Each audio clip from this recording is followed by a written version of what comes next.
sun is shining in North London. Summer does exist after all. As for the game, well, we're hoping for it to be a bit of a cracker between these two sides who obviously pushed each other all the way before Manchester City went on to claim the Premier League crown on what was a very successful season, winning the treble. 4 debuts in today's starting lineups. These are the two teams, as Manchester City in their sky blue shirts and white shorts just form a team photo as that red carpet is being gathered up by the ground staff here at Wembley in the sun. Ortega's in goal, back four Walker, Diaz and Akanji. Stones and Rodri to sit in front with Bernardo Silva, Julian Alvarez, Kovacic on his City debut, Jack Grealish behind Erling Haaland.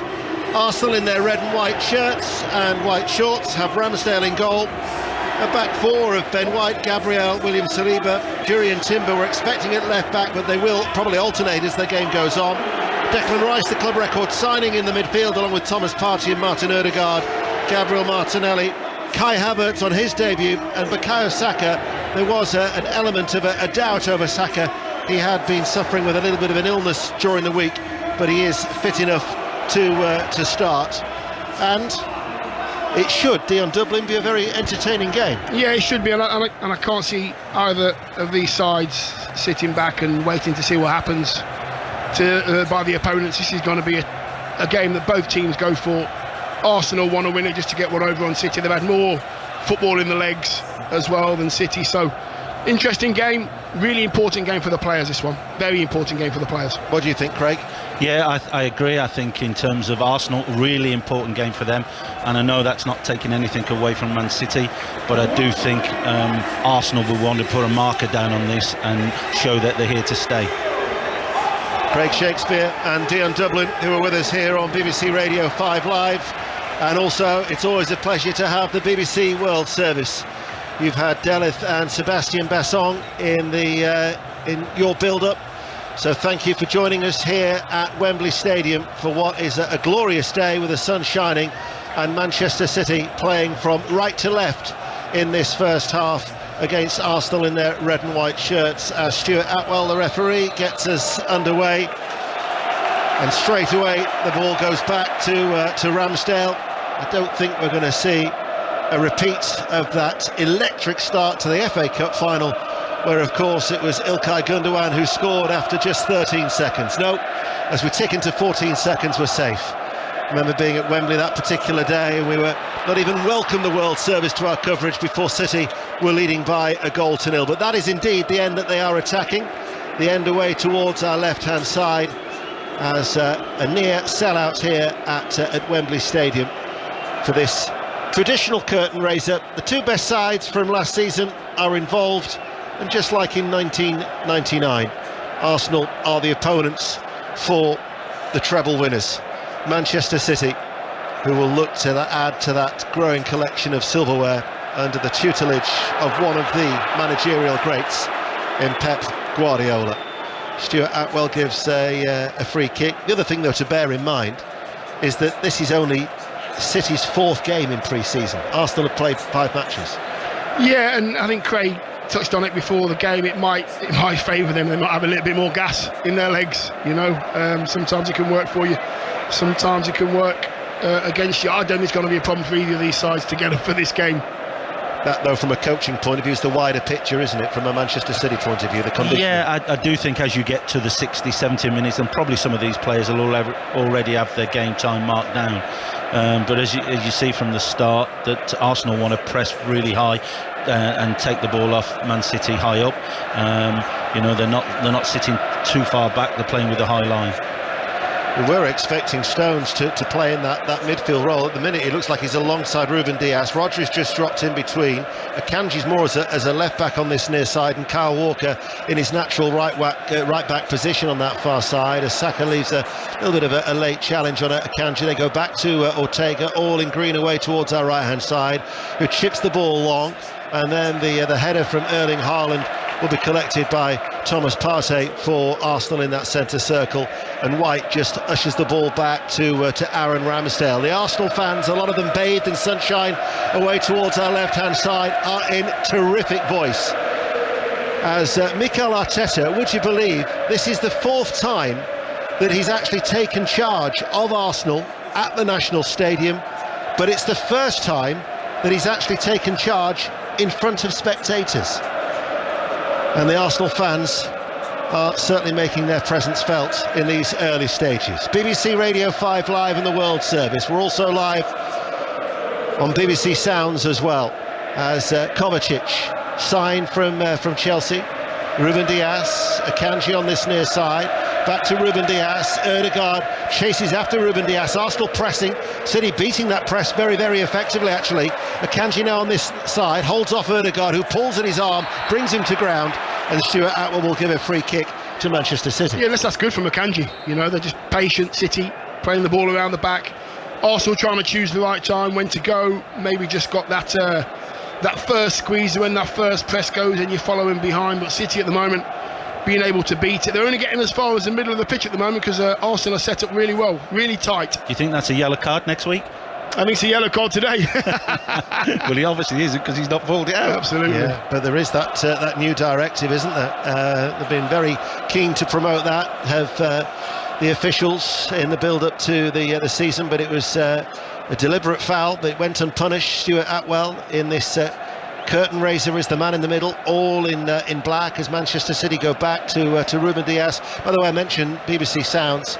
It'll be perfect for you for a little later on if you're interested in England's Netball World Cup final. That gets underway at 5 o'clock. Commentary on Sports Extra, but also, of course, in the morning, England's women in the last 16 of the Women's World Cup. Live coverage from 8 o'clock on BBC Radio 5 Live. The game live from 8:30, but all the build-up with Juliet Ferrington. Spain and Japan booked their place in the last 8 yesterday.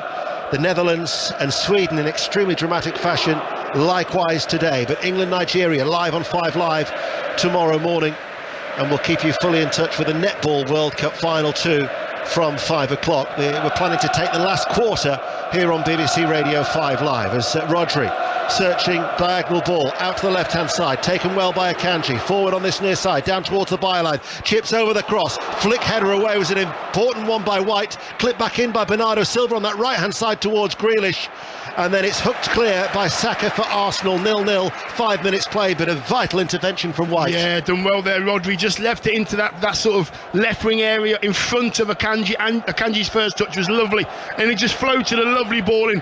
No City player could get on the end of it. That's a sign. They'll wait, and they'll just punish them. Bernardo Silva provides the width, cutting forward now, enters the penalty area right side. He's got some support from Kyle Walker behind him. Walker now delivers the cross. That was blocked, comes back to Walker, plays the ball back behind him. And now it's an opportunity once again to try and deliver this cross from the right-hand side. Back it goes with Walker once more. Rodri takes a touch and turns.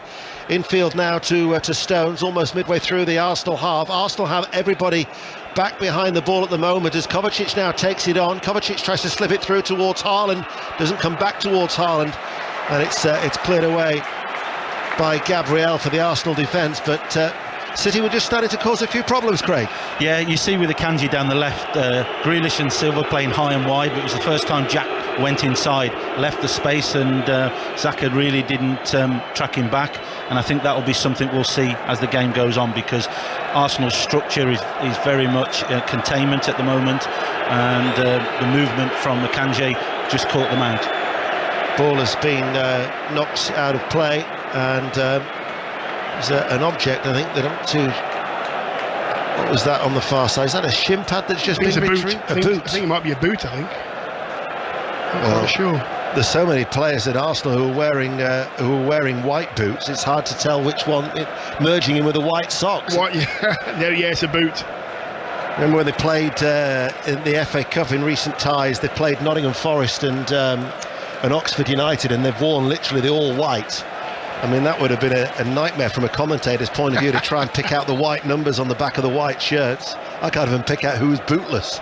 But in fact, it was Jurrien Timber, or Jurrien Timber, as we're told that he wants to be pronounced, not Jurrien Timber, the Dutch international, versatile, signed from Ajax for £34 million. As ball goes back to Ortega. Diaz sweeps it away downfield, and it's played away to Thomas Partey in the midfield, who loses out. Manchester City now can come forward with Alvarez. Alvarez takes it away from Partey, and there was a foul there. Referee gives a free kick. We'll quickly nip to Ellen Road in the Championship. John Bennett. Leeds United 1, Cardiff City 2. It's all Leeds, but Cardiff are hanging on. Sinisterra's just had a penalty appeal turned down. Dan James found the back of the net, but it was disallowed. It was offside. Leeds 1, Cardiff 2. You know, Craig, when you said you think that'll be a yellow card next week, Stuart Atwell has actually just booked Thomas Partey. That's what drives you mad as a coach. You just want consistency, and if he gives a yellow card for the first one, you know you're getting one for the second. But the inconsistency, that was just disappoints you. Incidentally, I don't think there's been a sending off since Pedro for Chelsea against Arsenal in 2017. But the yellow cards and the red cards do not carry forward into the start of the Premier League campaign next weekend, which of course you'll be able to hear live on BBC Radio 5 Live. More Premier League games than anybody else. There's a Premier League preview show with Kelly Cates on Wednesday evening, and then Brighton Luton is our first commentary, the usual goal service from 3. Newcastle United against Aston Villa at St James's Park at 5:30. Villa, who really have recruited well this summer, and looking to build on what Unai Emery had achieved last season. And then Brentford Spurs and Chelsea Liverpool. So that's our opening games next weekend. But this is the Community Shield. It's 0-0. And Arsenal are attacking through Martinelli on that far side, the left, into the shadows, the west side of Wembley Stadium, where the Manchester City fans are housed. And every outfield player is indeed in the City half. It's with Gabriel in the centre circle. Ball played forward to Ødegaard, and then with White towards Saka. Saka now up against Akanji. Akanji shows him on the outside, and Saka will go on the outside and tries to beat him for pace, but Akanji recovers well and gets a challenge in, and the last touch is adjudged to have come off Saka. It'll be a goal kick. Dion Dublin. Done well, Akanji. Did really well. Offered Saka the line, allowed him to go past him. His pace and his power, he just nudged it onto Saka's right foot. Got to be careful though, you can't give Saka too much space to run into because he's quick.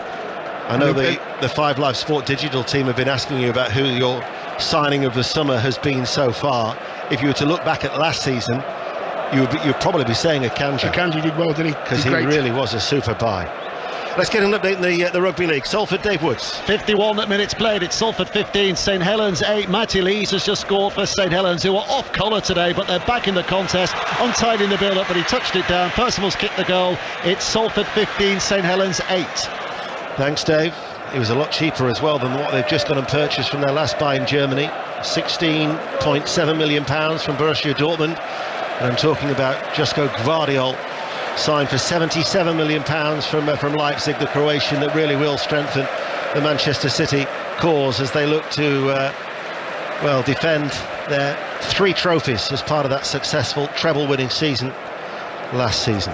Here is City in possession over on that far side with Kyle Walker, back in field to John Stones, right of the centre circle, now towards Diaz. Akanji waits on this near side, challenged by Saka. Akanji holds him off and plays the ball back to Ruben Diaz, but he's gone midway through his own half. It's a nice gentle pace, still goalless here in the sunshine. 11 minutes played on BBC Radio 5 Live. Ruben Diaz will give it back to Rodri, who scored that only goal, the winning goal in the Champions League final against Inter in Istanbul. Kovacic, signed from Chelsea. Rodri opens it up out towards Walker on that far side, over the halfway line. Bernardo Silva, Alvarez, Haaland, Grealish provides the width on this near side, the left. It goes back towards Rodri. Walker's made the run on that far side. In fact, they've also got Bernardo Silva, who was holding the width and now coming in as he chests the ball in front of him. Right hand side of the penalty area, plays it back. Walker plays it in low, first time. Ødegaard will clear inside his penalty area. Just didn't have the elevation from that clearance. Martinelli is after it. How quickly Kyle Walker is back. You can see why they don't want to lose Kyle Walker with the interest from Bayern Munich. Such a late stage, but what is he, 33 years of age, and he's still as quick as ever. Yeah, he's got down that right hand side, he's so comfortable. He's happy to get forward because he knows he can get back. And the thing about it as well, and Craig will tell you the same thing, Ian, is that players that are playing against him are thinking, right, I can't run him, so I'll just have to play in front of him. He's won half the game already. I think he gives Man City so many options in terms of he can play in the 3, can play higher up, his pace. He's a great 1v1 defender, and if you've got an opposition who's got a threat, so Martinelli today, he can nullify that, because there's no one better than Kyle Walker at doing that. And you certainly wouldn't want to be losing anybody really at this stage, would you? No, and especially Walker to Bayern. Well, they are blessed in the fact that they've got a little bit more security than they had in the Gundogan situation, who was out of contract. Kyle Walker is under contract until 2024. Bernardo Silva is the other one who I think they'll be desperate to keep hold of. He's under contract until 2025. Still no goals in this Community Shield. BBC Radio 5 Live, also live on BBC Sounds and the World Service. Ortega, very experienced German goalkeeper, his 15th appearance for the club. Did well when deputised for Ederson last season, who's on the bench. Now it's with Rodri, right to the centre circle, over the halfway line he comes. Plays the ball out to Grealish. Grealish has to leap in the air, but does keep the ball in play. Waits for it to settle. Inside to Kovacic, midway through the Arsenal half. Tries to slide it into the path of Alvarez. Loose ball given away, straight to Haaland. Touch it back to Alvarez. Shooting opportunity for Rodri. Whistle just wide, took a deflection. That might have been telling. It was right-footed, it was low. It's gone behind for a corner kick, 0-0. Yeah, Declan Rice straight out to Rodri. Rodri set himself. His first touch was lovely. He had back to goal. He turned on his right foot. The ball was in the D, edge of the box, and Rice, seeing the danger, straight out to him. Got enough on it just to steer it out for a corner. Wasn't that far away, I can tell you. It was a bit of spin on it as well. It was actually going back towards goal. Probably a matter of inches wide, as Grealish with the corner kick fires this one on from this near side the left. Arsenal had every red and white shirt back inside that penalty area. Walker though will chip it. Stones has stayed forward in that penalty area. Arsenal clear the ball away. Bernardo Silva and Rodri, and then it's quickly worked back out, and it's John Stones popping up on that right hand side for Manchester City. Bernardo Silva provides a little bit more support back inside to Rodri. And Manchester City are seeing a lot of the ball, but 15 minutes in here at Wembley Stadium, and it remains 0-0. Rodri, Kovacic, slick passing from the Premier League champions. Pep Guardiola watching on, hands on hips, looking very casual as he always does. His white shirt matching his white pumps and his casual dark trousers in that technical area. Mikel Arteta, all in black, matching his jet black hair in that technical area, and by his standards he's a little subdued, not as animated as sometimes you can see him on the side of the pitch, as he now puts his hands behind his back and just watches on. But Manchester City keeping the ball very, very well at this stage. Here now is Ruben Dias, midway through the Arsenal half, inside to Kovacic. Croatian international, holds off Ødegaard, leaves it for Rodri, strides forward. 24 yards out from goal, ships it out towards Akanji. Grealish on this near side the left, back with Akanji once more. And now it's with Dias, cross to Stones, just outside the centre circle in the Arsenal half. And Ruben Dias with Rodri. Again, Bernardo Silva was looking to try and make that run over on that far side. Here is Akanji. They're having to be patient here at Manchester City, just waiting for that one opportunity, Craig. Yeah, I think the game's at the moment taking the toll of it's quite slow, isn't it, in terms of its pace. You see the structure of Arsenal, very much a back four intact with Partey in front, who stops the supply to Haaland. He's the screener, so they're not letting him play balls into Haaland and play off. Man City, as we knew, possession based, and as you say, with Arsenal, attack with 5 and defend with 5. Well, they've just gone and lost at Manchester City, and then Havertz, as they tried to get a counter-attack, was bundled to the floor inside the centre circle. And you know, earlier on you talked about consistency. Well, the Arsenal players now are actually saying, well, where's the yellow card for that? Because Partey was earlier booked. Yeah, that's the frustrating thing for managers, coaches, and obviously now Stuart's coming over to have a word with the bench, I think, because maybe someone said something out of turn. It was a clear foul, wasn't it? Rodri pulled back of the shirt, and in fact Stuart Atwell has come across and Mikel Arteta has been shown the yellow card. Well, we got told there would be a robust approach this season from the officials. They're not going to tolerate any dissent, whether it be from the technical area or on the pitch. But Mikel Arteta's frustration will be, in fact, he was calling for a yellow card, he was waving his hand around, and Mikel Arteta, who, as we know, can get animated, has been shown a yellow. Yeah, it was John Stones who sort of held onto the ball just a little bit too long, and it gave Arsenal a chance to get closer, get set in the press, and he lost it. His touch was too heavy, and that was it. Everything went wrong. Arsenal were out, and it was a clear pullback. So 2 yellow cards, one to the Arsenal manager and the other one to Thomas Partey, as Manchester City still 0-0 here on BBC Radio 5 Live. 18 minutes played. Alvarez turns, shoots, got it out from his feet quite quickly, right-footed, but dragged it wide, Dion.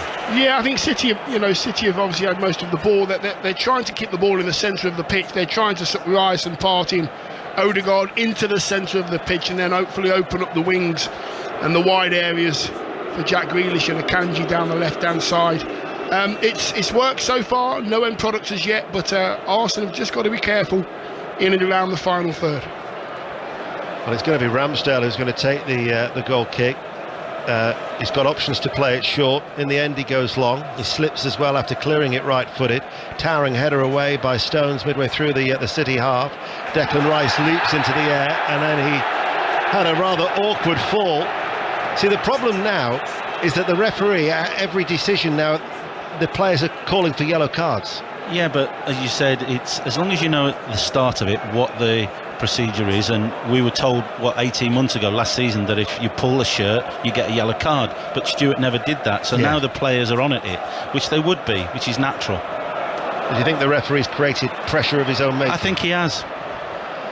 It's the voice of Craig Shakespeare. We also have Dion Dublin, who's with us here on BBC Radio 5 Live this afternoon as we're approaching the 20th minute here in this Community Shield, where they had a number of grassroots football awards handed out today, and the experience. I noticed that Shelby Clark brought the match ball out and laid it on the plinth. There's a number of people who do great work in the community, and they're being celebrated today on a game that is also raising awareness for the Jeff Astle Foundation.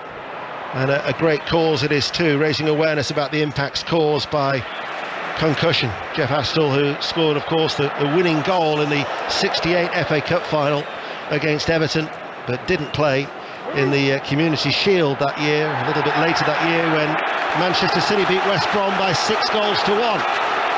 Anyway, back to the current day, and Arsenal are attacking. Martinelli far side, slips it on the inside. Timber still hasn't switched. He's going to offer a lot of versatility, is the Dutch international, on that left-hand side, but it's curbed by Manchester City, and Walker just in front of the byline, and deep inside his own half, up towards Haaland. Remember the Community Shield at Leicester last season. Haaland only had 16 touches. There was one newspaper who said it was the Haaland horror show. I think he had the last laugh after that, didn't he, with his record-breaking season. Don't jump to conclusions, I think, is the whatever happens today.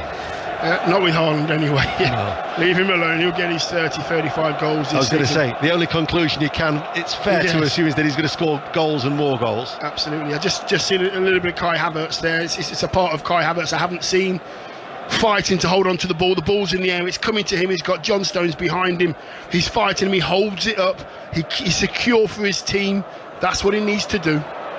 Up towards Haaland, the touch takes it away from Saliba, but he was helped out by Partey, who runs it clear of the penalty area towards Saka. Hardly mentioned Havertz though until you just did. Yeah, because we haven't really seen him. He's just been defending. He's been part of the press. Same with Martinelli and Saka. To be honest with you, they've not had the ball at all. I think there's quite a few players we haven't mentioned. A lot of Alvarez, who I haven't seen running behind yet and stretch Arsenal's back line. With Grealish, he's just played everything safe. I want him to go 1v1. So it's a very cagey game at the moment. It is. It's 0-0, and it's going to be a free kick to Arsenal, as Rice will take it and plays it to Saliba. He really was such a bad miss for them towards the end of the season. 12 clean sheets in 27 games, and then only 2 in 11 without him when he was out with the injury. Of course, his season ended early back in March because of a back injury. We're going to go back to John Bennett, Leeds United. Yeah, Leeds United throwing everything forward. Leeds United 1, Cardiff City 2. Pervaders on, Gelhardt is on. For all their possession, for all their dominance, though, struggling to create clear-cut chances. We have got 6 minutes of added time here. Leeds United 1, Cardiff City 2. And St Mirren are still leading at Easter Road in the Scottish Premiership. Hibs 0, St Mirren 2. What's the latest in the Rugby League at Salford, Dave Woods? 17 minutes left to play. It's Salford 15, St Helens 14. Tommy Makinson's just scored in the corner on the back of what must have been 10 minutes of solid pressure on the Salford line. Saints have finally got over. Game on. Salford 15, St Helens 14. It remains 0-0 here at Wembley. Stones forward on that far side, the right. Manchester City in their sky blue shirts and white shorts, playing from right to left. Now they switch it to Akanji on this near side, back towards Grealish, tries to get away from Ødegaard.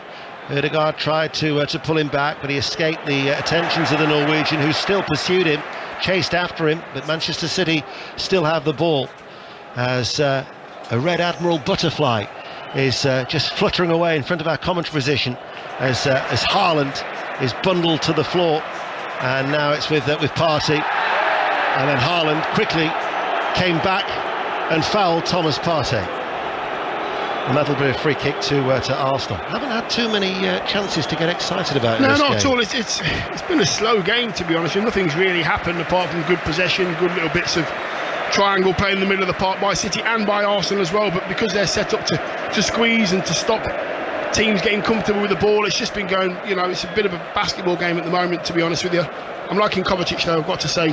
He looks very brave on the ball, making things happen for City. He's always been a player, Dion, that wants the ball, has always tried to make things happen. The interesting thing now is that they've got sort of two midfield players that want to get on the ball in Rodri and Kovacic, and it probably allows a little bit more space further forward for players to exploit. Kovacic signed from Chelsea as Ben White bursts into the penalty area, pulls it back. Havertz fractionally behind him, still manages to get the shot away, and on the rebound Martinelli has his shot blocked, and there was the excitement that has been so far devoid in this Community Shield, and it's Arsenal who come very, very close.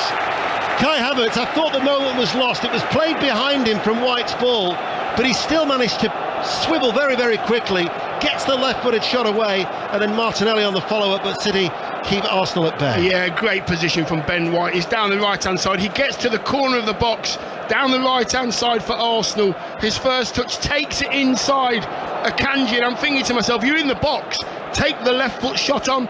He plays it square to Kai Havertz, and he just can't sort his feet out. Keeper Ortega making a really good save, and then a block from John Stones as well, hit him right in the midriff. So he's getting a bit of treatment at the moment. It's the first time we've seen Ben White venture forward. I'd like to see him do that more. Does it well, Craig, doesn't he? He does it very well, and I think Arsenal have enough athleticism behind it to make sure that they can shut up shop, and you see on that the benefit of getting him forward and not playing in straight lines. Well, it was a good save by the legs of Ortega to keep out Havertz. Signed from Chelsea for £65 million, a 5-year deal, as the ball is at the moment back with Saliba, plays it square, Thomas Partey. White is forward, and here he is, the England international, just over the halfway line. It's a left-footed ball in field. He's brought down by John Stones. He comes under pressure from Havertz, but he just steps away, and then that was just a needless trip by Havertz, and he's shown the yellow card. Yeah, he's not going to get the ball, and he just brings John Stones down. He just lets him get past him, and he just literally with his right foot, he just flicks John Stones' right foot. He's always going to get a yellow card. We said Stuart's made it hard for himself. We want a competitive game, we want challenges, we need that, but also again it's the players have to take a bit of responsibility, because for me that's petulant. Yes, it's petulant, and you know what as well, it can be dangerous for the player that's getting their ankles flicked as well. The boos were from the Arsenal supporters, who don't feel that there's been consistency applied by referee Stuart Atwell. The other noticeable change that you're going to see this season is that stadium clocks will now be left running. They would previously stop at 45 and 90. I think it's a move that will actually help referees, because It's always bizarre, I felt, that the TV audience had more of an idea what was going on, how much longer time would be played, rather than the actual paying spectator inside the stadium. But that's going to change. It was in the EFL yesterday, and it's going to change here as well in the Community Shield at Wembley Stadium. And expect additional time to be more similar to what you'd get in the World Cup. Longer periods of additional time. Talking of additional time, there's been a development at Ellen Road. John Bennett. And the noise will tell you that it's a Leeds United equaliser. Leeds 2, Cardiff City 2. Crysencio Somerville with a goal, bouncing around in the box. A low shot on the turn into the back of the net. It's a deserved equaliser. Leeds United 2, Cardiff 2. Earlier, Craig's former team Leicester City beat Coventry City by 2-1. They came from behind. Leeds United there have come from behind. We'll keep you in touch. Sunderland against Ipswich Town from 5 o'clock. Hibs St Mirren remains in the Scottish Premiership. St Mirren leading by 2-0. We're approaching the half hour. It remains goalless. Last goalless draw in this traditional curtain raiser was 2008. Manchester United and Portsmouth. There's no extra time, which will be a blessing for both managers, but we would go straight technically to a penalty shootout at level after 90 minutes. Yeah, and you know what? It's a very slow game. I don't know what you think, Craig. The passing's slow. I think the team that picks up the pace, the team that plays 1 and 2 touch to a certain degree, is going to create more of the chances at the moment. It's very slow, laborious. Not a great watch at the moment. No, it's not. And I also think, if I say to players, well, it's okay you standing, but the ball has to move quicker. And I think in terms of talking about ball speed, if you can move the ball quicker, but also then you need more options further forward. I look at the wide players and everything's in front of Arsenal. I'd like to see a little bit of movement further forward, probably from both teams. Here is Kovacic. Ruben Dias, Kyle Walker now in a central area on that back line. It's Stones who's gone out to that right hand side for the time being, as Dias and Walker continue to pass the ball to each other. He turns the England international and plays it now to Ortega. City's pre-season tour, they went to the East, Japan and South Korea. Arsenal went to the States. Manchester City, they beat Yokohama 5-3. They beat Bayern Munich by 2-1 and then lost to Atletico 2-1. Whereas as Arsenal, a 1-1 draw against Nuremberg. MLS All-Star side, they trounced 5-0, lost to Manchester United as the ball goes back to Ramsdale, who in the end had to quickly and hurriedly clear as he was being chased down and closed down very quickly by Haaland. Barcelona 5-3 and then a 1-1 draw against Monaco. And again, another foul. Now the interesting thing is that not every foul has to result in a yellow card, but all of a sudden, because the yellow cards have gone against Arsenal, the Arsenal supporters have now got a grievance with referee Stuart Atwell. I've just seen it back on the screen there. That's Jack Grealish is a little bit petulant there, against his England teammate Ben White, and he literally just leaves a little bit on him in his back. He puts his elbow on his back and Ben White goes over, and like Craig says, if you've got to do it, then do it. If you're not, then keep an eye on it. But that's a yellow card for me. Yeah, I think it's an interesting one to keep your eye on that, because I think I remember previous games there's been a little bit of needle between the two. I don't think they're actually England teammates and colleagues. I think here there's a Man City player and an Arsenal player, so an interesting one to keep an eye on. Full time at Ellen Road. John Bennett. Leeds 2, Cardiff 2. Somerville's late equaliser means it's relief at Ellen Road. 2 first half goals against the run of play. Nearly enough for Cardiff. Bowler and Ugbo scored on their debuts. Cooper got one back for Leeds second half. And right at the end, 95th minute, they got the equaliser. It's finished Leeds 2, Cardiff 2. There has now indeed been a yellow card shown to a Manchester City player, and it was Alvarez for needlessly just kicking the ball away. There were ironic cheers from the Arsenal supporters, and that really has been probably one of the talking points of this first half.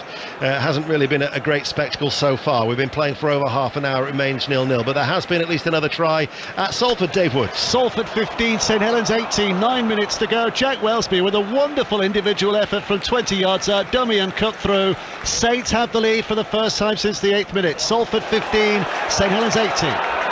Well, Rodri received the ball from Ortega, and he quickly came under pressure from Declan Rice.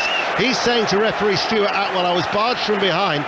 As a result, the ball was then passed back to Ortega, and it's gone behind for a corner kick to Arsenal. Yeah, Arsenal haven't done that. They've set the press but they haven't surprised City with the press. City have seen it coming on that occasion. Declan Rice right behind Rodri, forcing him to play the ball back to his keeper. Hits it too hard, Arsenal get a corner. That's what they've got to do more. It's the first time there's been a sprint to actually go and press. Well, it's a corner kick that Arsenal are going to take on this near side to right. It remains 0-0 on BBC Radio 5 Live. Saka to take it, right arm aloft, curls it in left-footed in towards the near post, headed up in the air by Akanji, but rather than away it drops to on the head of Partey and then sliced clear by Silva for Manchester City in their sky blue shirts. Saka plays it back, Saliba turns away from Rodri, Bernardo Silva also, there's a little bit of a kick out there at Rodri from on Saliba as Ramsdale comes out of his penalty area and clears it high and downfield. Good climb in the air though by Kyle Walker. It was a powerful, strong header away. Lovely touch by Ødegaard to bring that ball down. It came from a mighty height, but it was a cushioned touch from Ødegaard, who's on the ball now, and he holds onto it as well as Alvarez slips. And Alvarez has actually picked up a little bit of a strain there. Have to keep an eye on Alvarez, who's feeling that. Arsenal are attacking. Martinelli, left corner of the penalty area, still 0-0, rolls it back. Partey. Cries of shoot from the Arsenal supporters as they attack the end where the City fans are housed, away towards our right-hand side. Ball played forward by Rice. Martinelli again on that far side of the left, goes on the outside of Walker, but Walker again managed to get something on it and took a lot of the pace off the ball, and it was then stabbed behind for a corner kick. Yeah, I just think, Kyle Walker would allow players to see the byline, and he'll make sure that he's got that little bit of a yard. Martinelli that time had a bit of space, but Kyle Walker gets back again, gets a toe on it. Another corner, couple of corners for Arsenal now. They're looking better, a bit sharper. Well, White, Saliba, Partey and Kai Havertz are 4 of the red and white striped shirts inside that 6-yard area as it's curling in and curls all the way over everybody's head and then out of play for a goal kick. Craig Shakespeare. Good to see Martin Ødegaard getting on the ball. I think he's definitely a playmaker for them, and you see last season he can make the killer pass, and I think it's important Arsenal try and get him on the ball and a bit further forward. In terms of how they're playing, in terms of Thomas Partey and then Rice and Ødegaard as 2-8s, maybe in terms of just a little bit more rotation there and Rice to drop down as another 6 when they're building, and then it gets him on the ball. Hibs have got a goal back at Easter Road in the Scottish Premiership. Hibs 1, St Mirren 2. In the Championship, Leicester City beat Coventry City 2-1. Leeds United 2-2, salvaging a draw, coming from 2-0 down at Ellen Road against Cardiff City.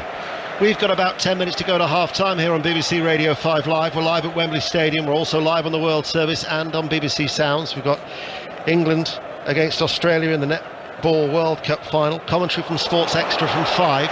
We'll take the last quarter here after the football. Saka attacking, right-hand side. Saka curls, but in the end his left-footed shot. He was appealing for a corner kick. It was well wide, Dion Dublin. Yeah, he just wasn't set. Saka dropped his shoulder, came inside Akanji. It's not that far away, and we have seen him curl that one into the far corner before, but he was reaching and he's shouting for a corner, but there's nowhere near a corner. But that's another option for Arsenal. Get the ball to Saka, leave him one-on-one with Akanji. Something will happen. Remember, this is a game that was moved to 4 o'clock after the initial time of 5:30 was criticised by both sets of supporters. There were fears of a boycott, so they moved it to 4. And I've got to say, there's not many empty red seats inside Wembley Stadium, but particularly for the Manchester City fans who've had to travel all that way from the northwest. What an effort that is to almost fill out the entire allocation. Someone needs to tell the referee there's 2 balls on the pitch here, and the ball boy's seen it.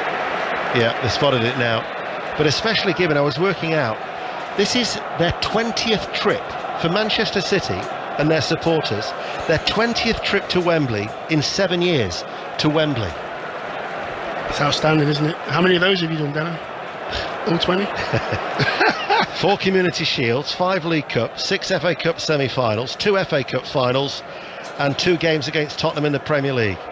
And if my maths teacher who's listening from back in my school days thought I couldn't do maths, there you go. That's why it's always a problem for teams that eventually get in an FA Cup final to get a hotel near Wembley, because Man City book it out at the beginning of the season. Well, here they are, and we've been playing for 37 minutes and it remains 0-0. They're at their second home, if you like. Mind you, Arsenal's record isn't too shabby here. They've only lost just 2 of their last 15 games at Wembley Stadium.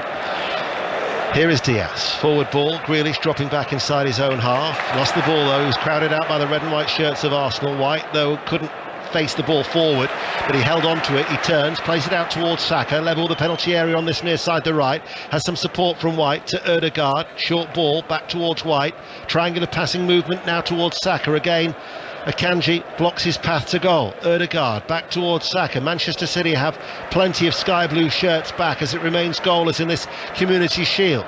Now it's with Gabriel out towards that far side. Timber, Dutch international, back with Rice. In pre-season, Rice was getting forward a little bit further than he has so far here today for Arsenal. Now out with Saka on this right-hand side once again, almost doubling up on Saka with Grealish and Akanji.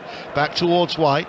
Ball played towards Ødegaard, quickly closed down by Kovacic. That's something that they did very, very well when they played at the Etihad in April. Did a job on Ødegaard, as Craig Shakespeare says. He was so influential last season for Arsenal, particularly away from home. He had a number of goals and assists. As here he is, he tries to find a pocket of space, and he helps it on its way out towards Saka on the right-hand side. Back towards Ødegaard once again.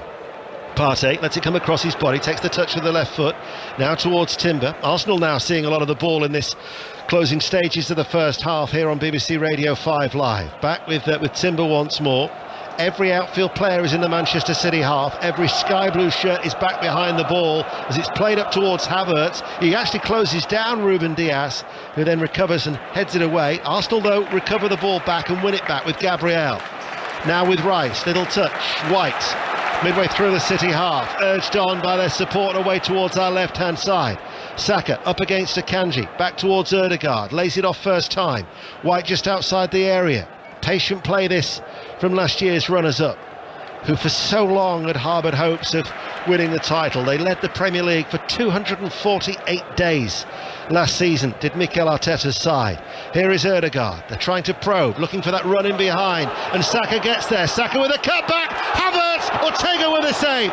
Hit it first time right-footed, and on his debut, Havertz unable to find the back of the net, and for the second time today, Ortega with the save. Now City release, Haaland held up by Saliba. And Mikel Arteta was extremely animated to make sure that everybody got back as quickly to curb that potential counter-attack for City. Good save that. Good patient play from Arsenal, going down the left, then coming through the middle, going down the right, trying to find a gap, trying to find a City player that's not concentrating.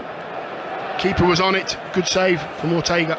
Get the thoughts of Craig Shakespeare in a moment. Bernardo Silva meanwhile has rolled the ball to Kovacic. He's in the sunshine. Alvarez with a layoff towards Rodri just outside the area. No sight of goal though because of that body of red and white shirts, as there's no foul.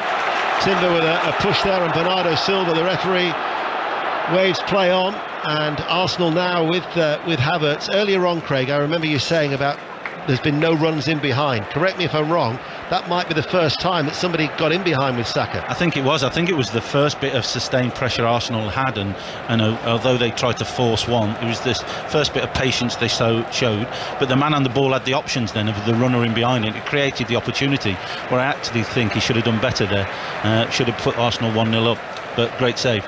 It's been a half of few chances, so you won't be surprised if you've just joined us here on BBC Radio 5 Live in the World Service with 4 minutes to go to half-time to learn that it's still 0-0. But the two chances that have been created have both fallen to Arsenal and have both fallen to Havertz. Ortega with his legs, and then that second save as well to keep out the debutant signed from Chelsea. 32 goals in 139 appearances in his 3 years at Stamford Bridge. Now here we are in North London, Wembley Stadium, with the sun continuing to shine, edging our way towards half-time.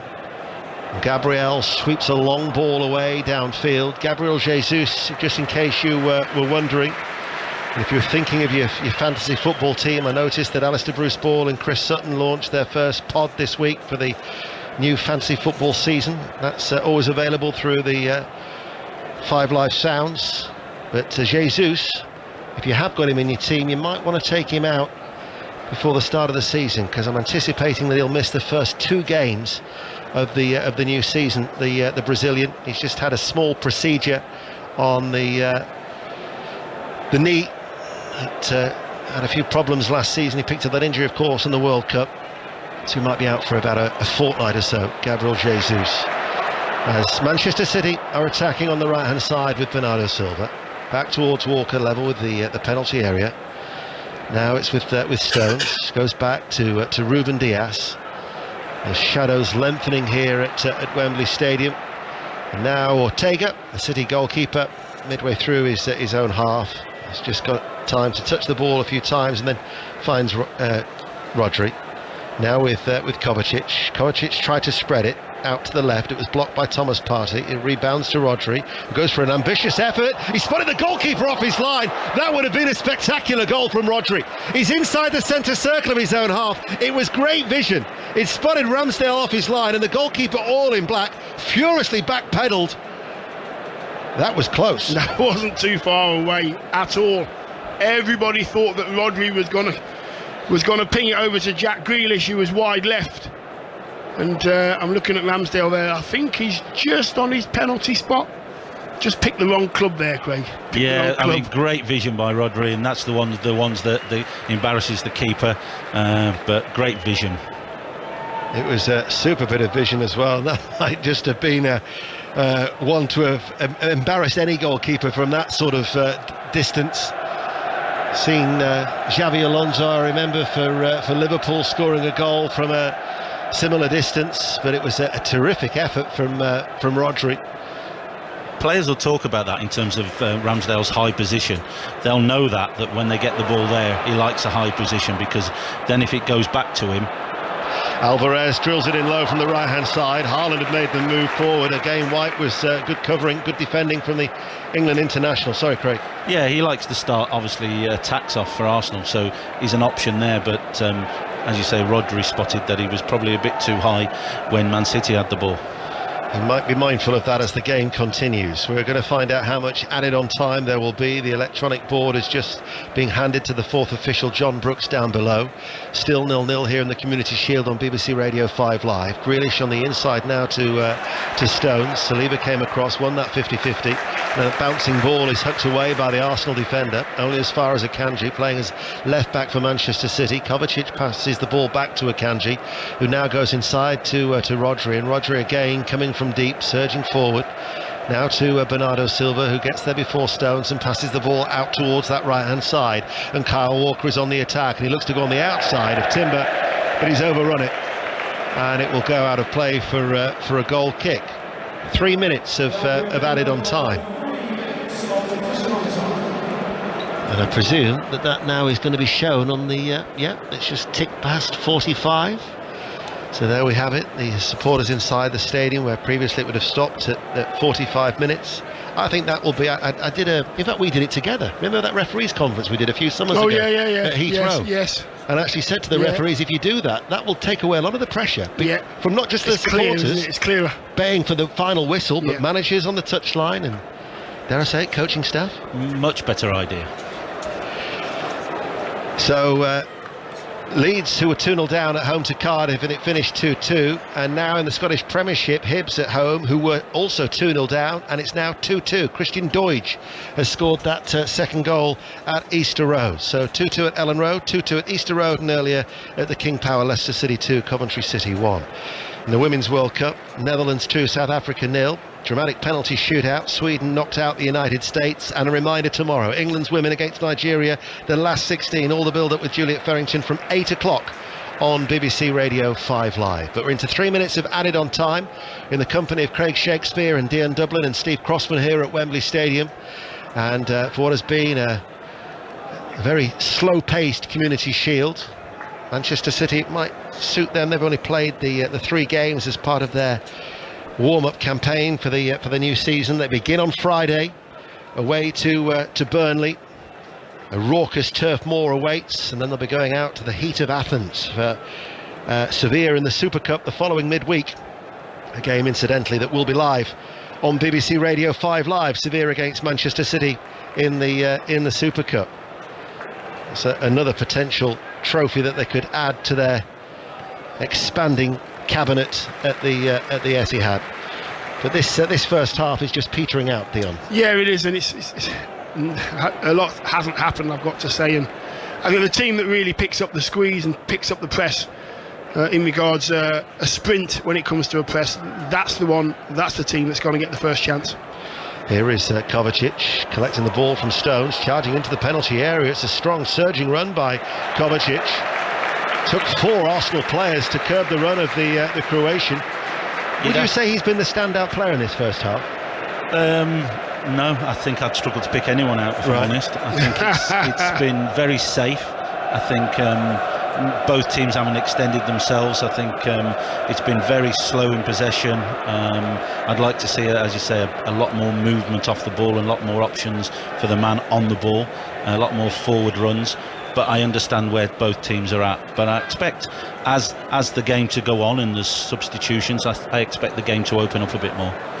Yeah, we'll see a lot of substitutions. There are 9 on the bench. They can make at least 6. And we'll wait and see what folds or unfolds in the second half, because there isn't too much to digest from that first half for Steve Crossman, with Craig and Dion as the half-time whistle sounds. Arsenal 0, Manchester City 0. Yeah, I think the thing most worthy of touching on, Dion, is probably the number of yellow cards that we've seen. 3 of them, none of them really for anything resembling a significant tackle or a significant foul. At some point, they've all been briefed. You can't kick the ball away even a little bit. You're going to get a yellow card. Do you have any sympathy for them? Not really, because I think all 3 have been petulant, to be honest with you. Just, pulls back and clips of the heels and stuff. So, listen, they're going to have to learn very quickly, because we'll be seeing more and more yellows. Then you're going to see more and more reds as well. And we don't want to see red cards. However, players have got to take responsibility for those briefings at the start of the season and take them on board. Our producer George Cummins' first great stat of the new season is that there have been more yellow cards than shots in the first half. And look, the kicking the ball away one, Craig, I suspect quite a lot of people will welcome that, because as a fan, when you see people wasting a little bit of time, even if it's only a couple of seconds, it is infuriating. It is, and I think as long as a player, as a coach, you know the rules, what we go back to is at the beginning of the game when there's a pullback and it's nothing's done about it. I think as players you have to take responsibility, but also the referee. I've seen decisions over a season taper out, so something you've got a yellow card for in the first 2 games, you don't get one the 3rd, 4th, 5th or whatever. So all we ask for is the consistency, and if we get that, then we all know where we stand. Craig Shakespeare, Dion Dublin, Ian Dennis all with us inside Wembley Stadium. The Community Shield, Arsenal 0, Manchester City 0 at half-time. Just to say, by the way, if it's 0-0 at full-time, no extra time, we go straight to penalties. There's been another goal in that game in Scotland, and it's a late winner by the looks of it. Don't know how much stoppage time there'll be there. For St Mirren, Alex Grieve with the goal. They were 2-0 up at Hibs in their first game of the season, but Christian Doidge and Adam Lafondra back in British football got the goals for Hibs. So Hibs 2, St Mirren 3 inside the final moments there. Let's go back into Super League, that match between Salford and St Helens. Dave Woods. It's finished. Salford 15, St Helens 18. Salford were leading 15-2 at half-time, which tells you about the second half performance from St Helens. 3 tries from the reigning champions, Matty Lees, Tommy Makinson and Jack Welsby.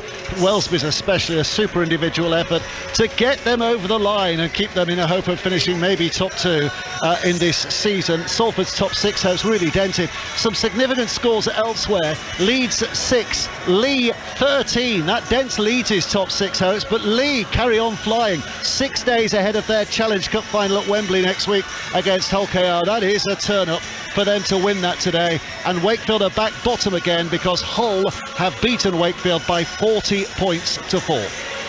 Let's find out who got over the line in the 100 at the Oval. Adam Mountford. Well, it was quite tight in the end, but victory for the Welsh Fire means they're top of the table. 2 wins and a washout for them, but they only won by 3 wickets, 20 balls to spare. The Holders Oval Invincibles are defeated. 81-7 was the Welsh Fire score. Marizan Kapp did all she could, the great South African bowler. 4 for 18 she took, including the England star Tammy Beaumont, the first ball of the innings, and the West Indies captain Hayley Matthews out for a duck. But 28 from Sophia Dunkley, the current England player, and 33 from the former England player George Elwys just about saw the Welsh Fire home. So disappointment for the double champions Oval Invincibles, but Welsh Fire top of the table.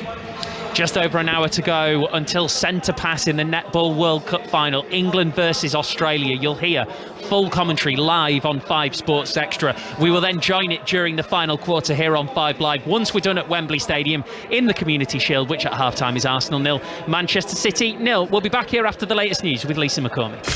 Listen on BBC Sounds. This is BBC Radio 5 Live. Cheers, Steve. A man who was jailed for 17 years for a rape he didn't commit says people will no longer have to hand over cash for their own torture. It's after the government scrapped rules, meaning that those who are wrongly convicted pay jail costs from their compensation. Andrew Malkinson says the change is a step in the right direction. Officials in Pakistan say at least 30 people have been killed in a train crash. More than 100 have been injured. Shahjeel Memon is the area's information minister. Definitely the top priority of government is the rescue work, which we are totally focusing on. All the hospitals of the suburb are standby. He announced that we will give them the best treatment. Police in West Yorkshire are investigating after a 12-year-old boy was killed in a hit and run. It took place in the M62 near Cleckheaton yesterday. A 36-year-old man's been charged with causing or allowing the death of a child. The former Lost Prophet singer Ian Watkins has been attacked in Wakefield Prison, where he's serving a 29-year sentence for child sex offences. The Mirror newspaper is reporting that he was stabbed. The prison service says police are investigating. The number of migrants who've crossed the Channel in small boats so far this year has surpassed 15,000. That's down 15% on the same period last year. And a building once known as Britain's wonkiest pub because of one side had sunken into the ground has been destroyed by fire. Crews were called to the Crooked House near Dudley last night. The cause of the fire isn't yet known. We've all heard that if you spend too much time on screens, you'll get square eyes.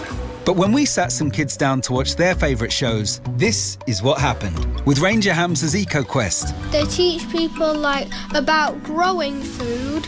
Bluey. Blue is really kind to other people. And Horrible Histories. The Saxons gave out disgusting presents. So maybe you don't get square eyes, but can actually become well-rounded. Screens. It's what's on them that counts. This is our BBC. This is 5 Live Sport with Steve Crossman. And we've got second half commentary from the Community Shield on the way. Elsewhere at the Women's World Cup, the defending champions, the USA, have been knocked out by Sweden on penalties in Melbourne. 3 American players missed. That includes Megan Rapinoe in what will be her final appearance. The scenes at the end were incredible. So the American keeper, Alyssa Nair, appeared to have saved Lena Hurtig's crucial kick, but it was then given by goal line technology. It was unbelievably tight. Well, despite a disappointing tournament, the USA coach Vlatko Andonovski says he was actually happy with how his team played. So proud of the team, so proud of the girls, of the women on the field and everybody outside. I mean, I know they were criticized, or we were criticized for the way we played, and I know we were criticized for different moments in the group stage. I think we came out today and showed what we're all about. Okay, showed the grit, the resilience, the fight, the bravery. Okay, showed everything that we could to win the game. And unfortunately, soccer can be cruel sometimes. Sweden then will play Japan in the quarter-finals. Netherlands beat South Africa 2-0 to set up a tie with Spain. England, of course, play Nigeria in the last 16 tomorrow morning. It kicks off at 8:30. Full commentary live from Brisbane here on 5 Live. Let's hear from the England manager, shall we? Sarina Wiegman thinks Keira Walsh could feature tomorrow, just 10 days after she picked up that knee injury against Denmark. Yeah, for the whole team, of course, it's very nice when you have 23 players available for a game, and it's not it's a big game, so then you have choices to make, and we've shown that also when Keira would not be available, what options we have. We know that, but we also know Katie Zelem has done really well, but we also know that, of course, Keira is an exceptional player. That is Sarina Wiegman. In the Championship, Kiernan Dewsbury Hall scored twice as Leicester came from a goal down to beat Coventry by 2-1. And Crescencio Somerville's 95th minute equaliser got Leeds a point. They came from 2-0 down to draw 2-2 against Cardiff. Sunderland made the playoffs last season in what was their first campaign back in the Championship. Ipswich have returned after 4 seasons in League One, so they visit the Stadium of Light this afternoon, watched by Chris Coles. The opening weekend of Championship fixtures concludes with this intriguing game prospect. Sunderland attempting to better that expectation-exceeding season. Not always easy, but top 6 seems a realistic target again. 7 new signings to play with. 2 of them make their debuts today. Hemir up front and Joe Bellingham, younger brother of Jude, playing in midfield. Every pre-season preview appears to have newly promoted Ipswich near the top, and you can understand why. Such was their brilliance in League One. Manager Kieran McKenna, plenty of admirers, and a sign of last season's domination, a familiar side. 9 of the starting 11 began Ipswich's final match in League One. Here come the 2 teams. Should be a good game this, Steve. Well, they'll do well to beat the opening game between Hibs and St Mirren in the Scottish Premiership, which has now finished Hibs 2, St Mirren 3. St Mirren were 2-0 up, then Hibs fought back to 2-2, and in the 89th minute, the winner was scored by Alex Grieve. England's netballers are about to face Australia in the World Cup final. Gets underway in 10 minutes' time. You can listen on 5 Sports Extra. You can watch on BBC Two. Sarah Orchard will keep us up to date here on 5 Live. Sarah, I know you covered it when England won Commonwealth gold. If it's possible, this is even bigger. It's absolutely huge. It's a wonderful moment when to know that everyone, once again, it was breakfast time when they won that Commonwealth Games on the Gold Coast. It's now going to be tea time on a Sunday. So I always have a rule in my house: if it's sport, you're allowed to put it on. So get your BBC Two switched on as quickly as you can, because it is absolutely packed out in the Cape Town Arena. They are absolutely flooding in right now. They're just going through a few more warm-ups for the teams go back inside and then get presented to the crowd itself. But yeah, the expectation is huge. You have to give so much credit to the England head coach, Jess Thirlby. She's really regenerated this England side. They had a lot of criticism after the Commonwealth Games last year where they finished 4th, but there is expectation. They have beaten Australia in the prelims. They also put New Zealand into that bronze medal match a little bit earlier today after they knocked them out in the semi-finals. So yes, these Red Roses, they are doing something special. Beating Australia once at a World Cup is something special. Beating them twice in a week would be, I mean, what would it be? What's the word? It would be quite historic. Australia have never been beaten twice at a World Cup, and they beat them last Thursday, but such is the mentality, and I think that's the big difference of England under Jess Thirlby compared to perhaps previous regimes we've seen. England expect, they know that they can do it. There's a big difference. They're not beaten until the final second, and that is often how these netball matches are won. They come down to the final moments. They were 8 goals down to Australia on Thursday and then came back in the final 10 seconds to win it, and they know they can do that now. That is the difference. It is the belief, and you've got to say, when you've got players like Ajiva Mentor, who is at her 6th and final World Cup, she's going to retire after this match, along with the likes of Jade Clark, also at her 6th World Cup. They've been there, they've done it, they've got a stack load more caps than Australia have. You do believe perhaps this could be their moment if Australia perhaps haven't taken it too personally what happened only a couple of days ago. Thank you very much. That's Sarah Orchard, who is keeping us up to date. Live commentary on 5 Sports Extra. You can also watch it, as Sarah was saying there, on BBC Two. Here inside Wembley Stadium, we are just a few moments away from kick-off in the second half of the Community Shield. It's Arsenal 0, Manchester City 0. As I said earlier, straight to penalties if it's level at the end of, I was going to say 90 minutes, but it'll probably be a total of about 100 minutes based on the new way in which football is working, with no allowance for time being wasted. We've got Ian Dennis, Dion Dublin, Craig Shakespeare, your commentary team, with us here inside Wembley Stadium. Dion, you just described that first half to me quite well, I think. Awful.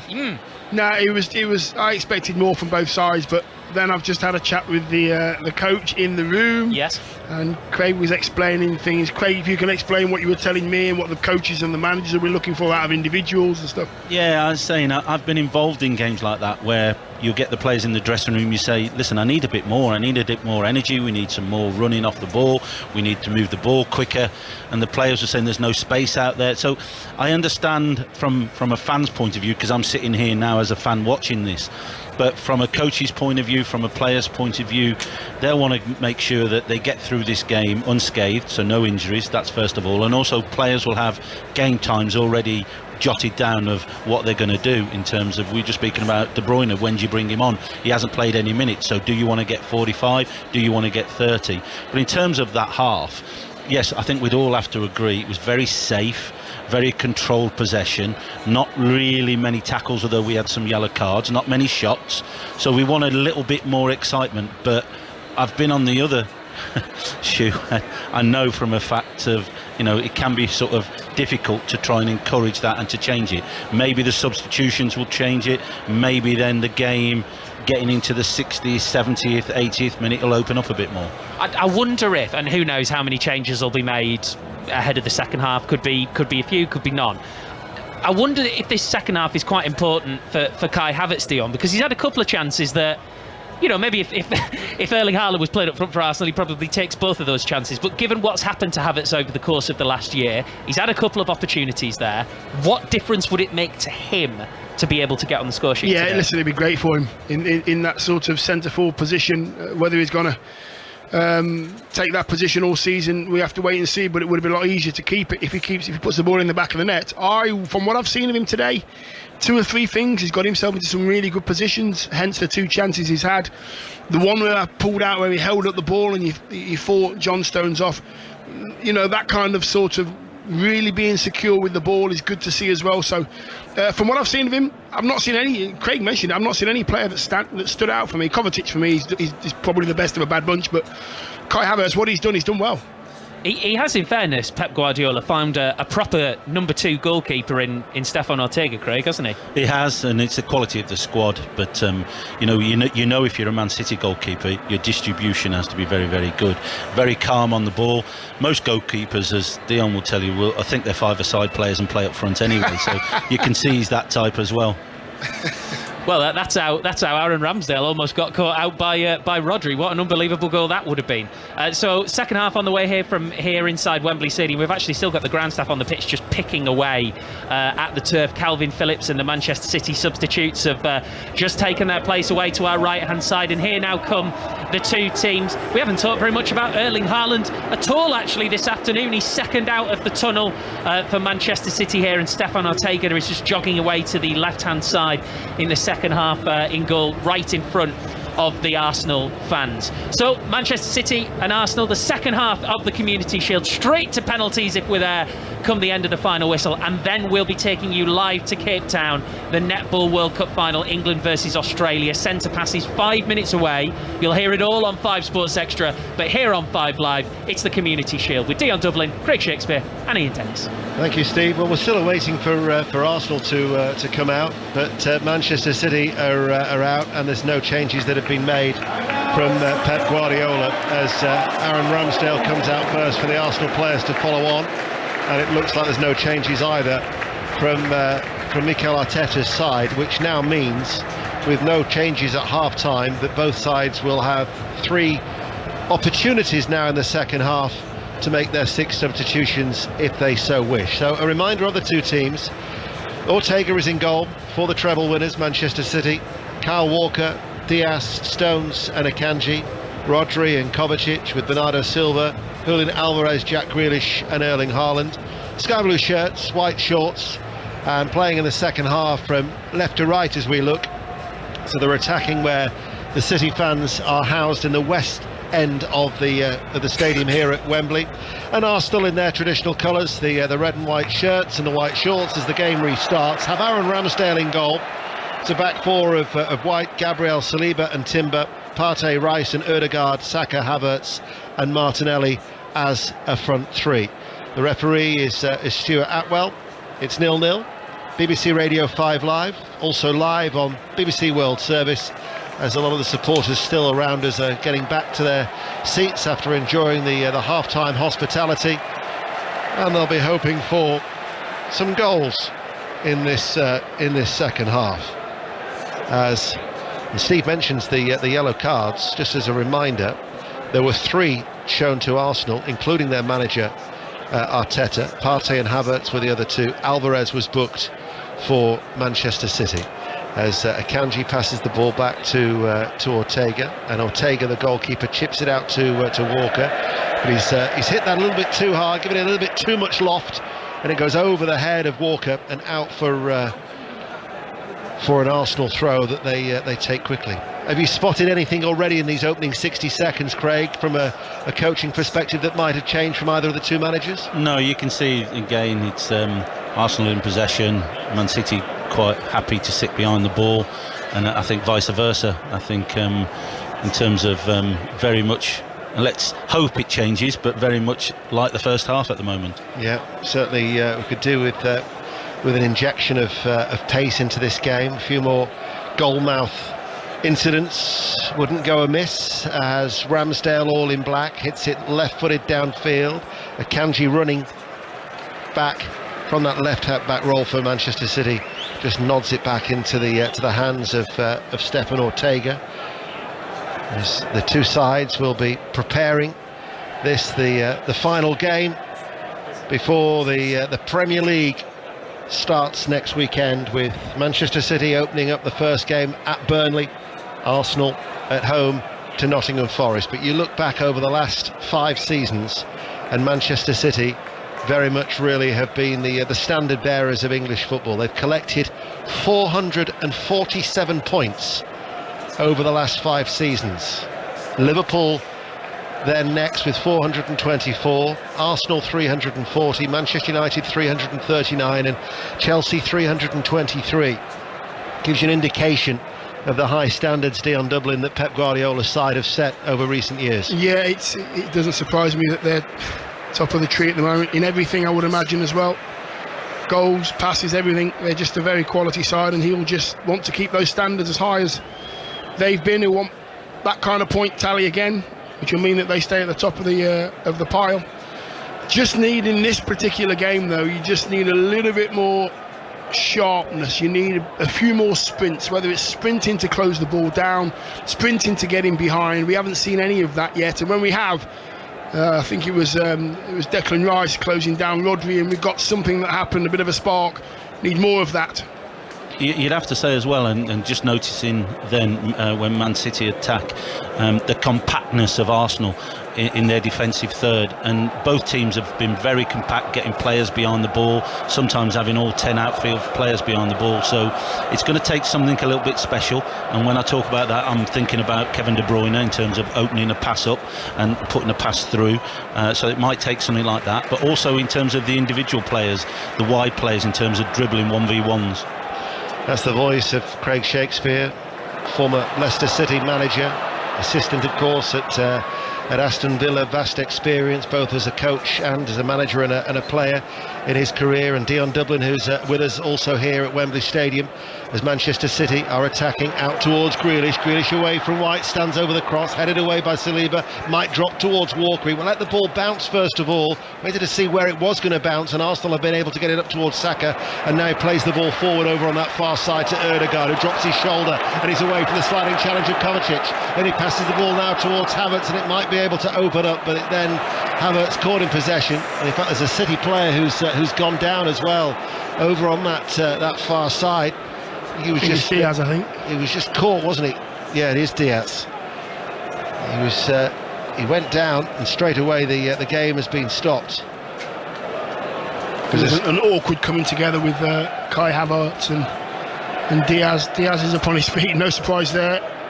Very rarely does he stay down. Diaz very strong centre midfield, centre back, doesn't suffer falls. Just watching the replay again, Kai Havertz just his ankle, I think.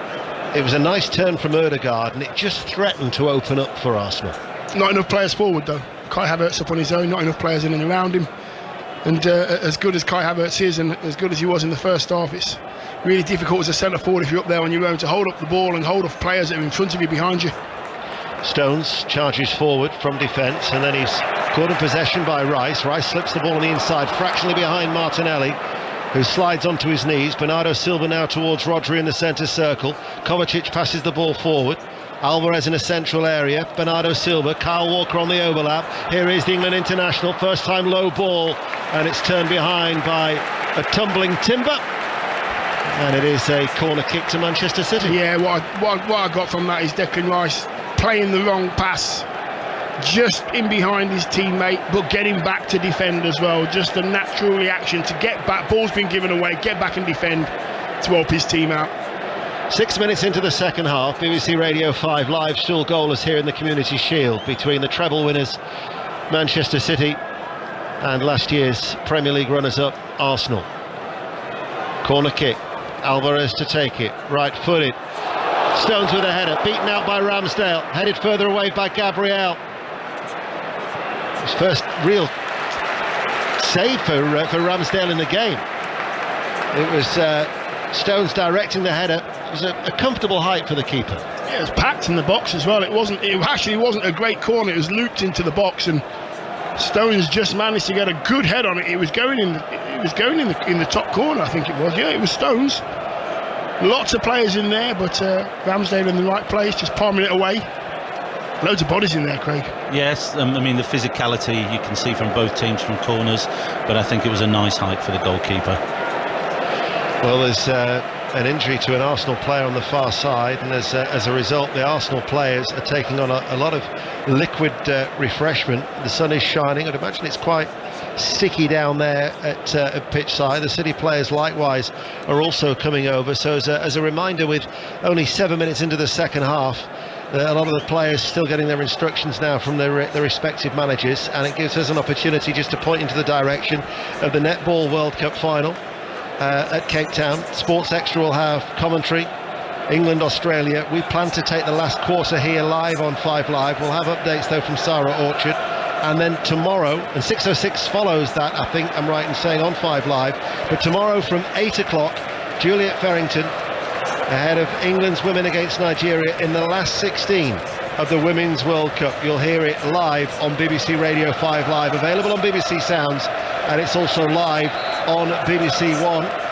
Tuesday we have first round action of the League Cup. Wednesday a Premier League preview show with Kelly Cates, and next Saturday 4 games of the Premier League live on BBC Radio 5 Live. The Amex Brighton Luton Saturday afternoon, Newcastle Villa Saturday tea time, Brentford Tottenham, and Chelsea Liverpool next Sunday. So a lot of live sport to look forward to on BBC Radio 5 Live. And after that impromptu break, there is and the drinks break that was taken into consideration as well. Now technically that all should be added on.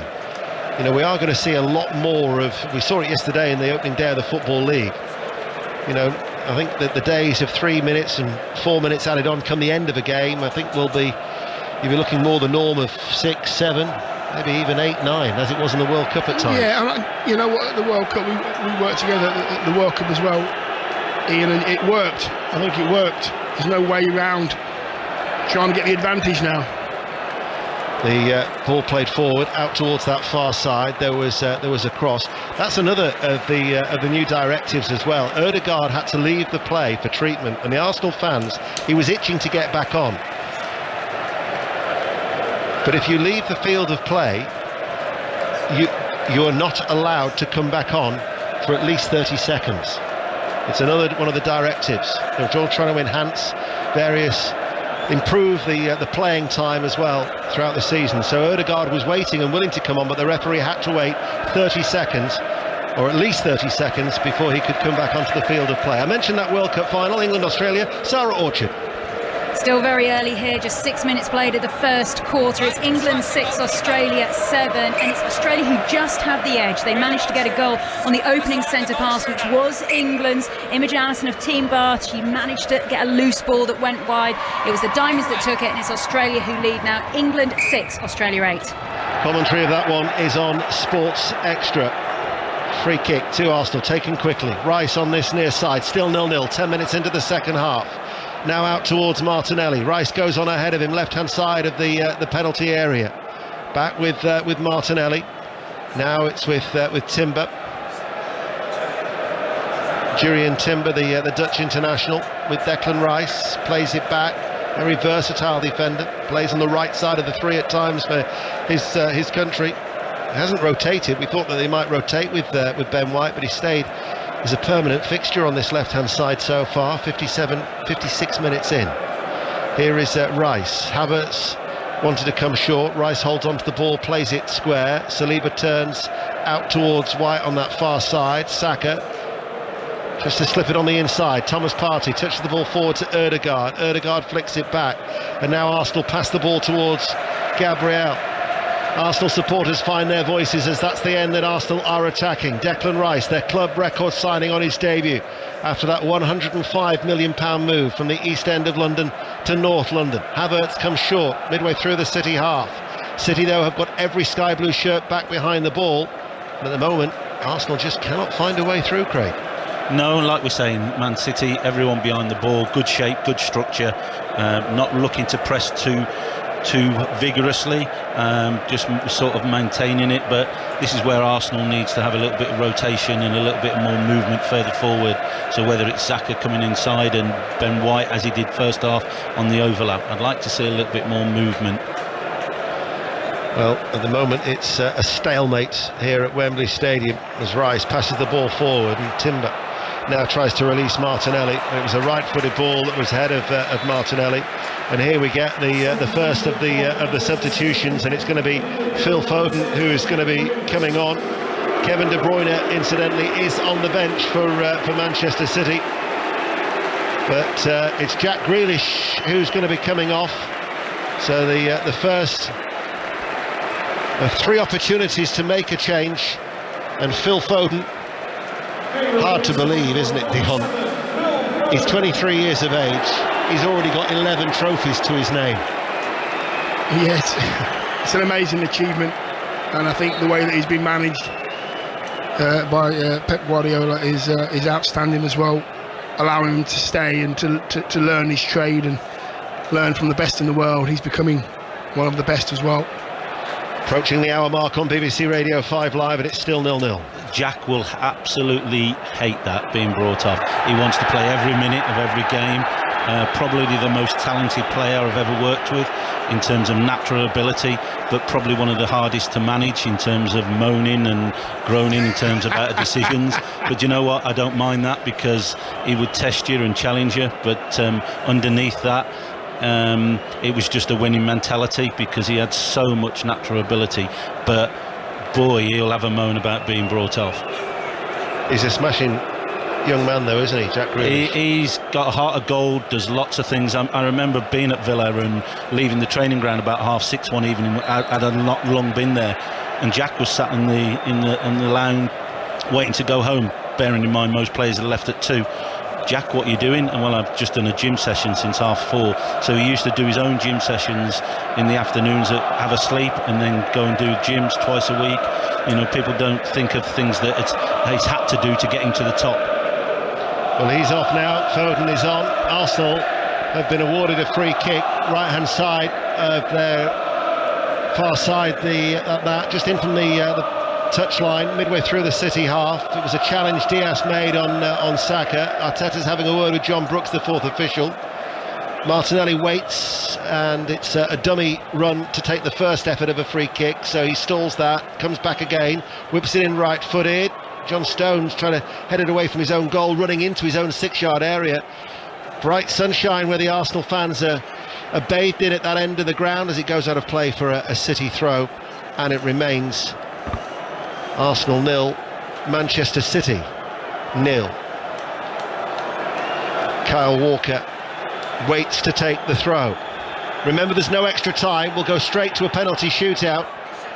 I don't think we'll match the drama of Sweden against the United States in the Women's World Cup, where Sweden beat the United States 5-4, and the decisive kick adjudged to have crossed the line by, well, if it was any more than a millimetre, I'd be amazed.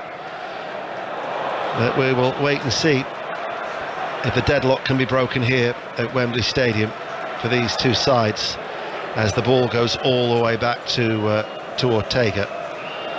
But with the exception of a Stones header saved by Ramsdale, we haven't really had an increase in terms of goalmouth activity.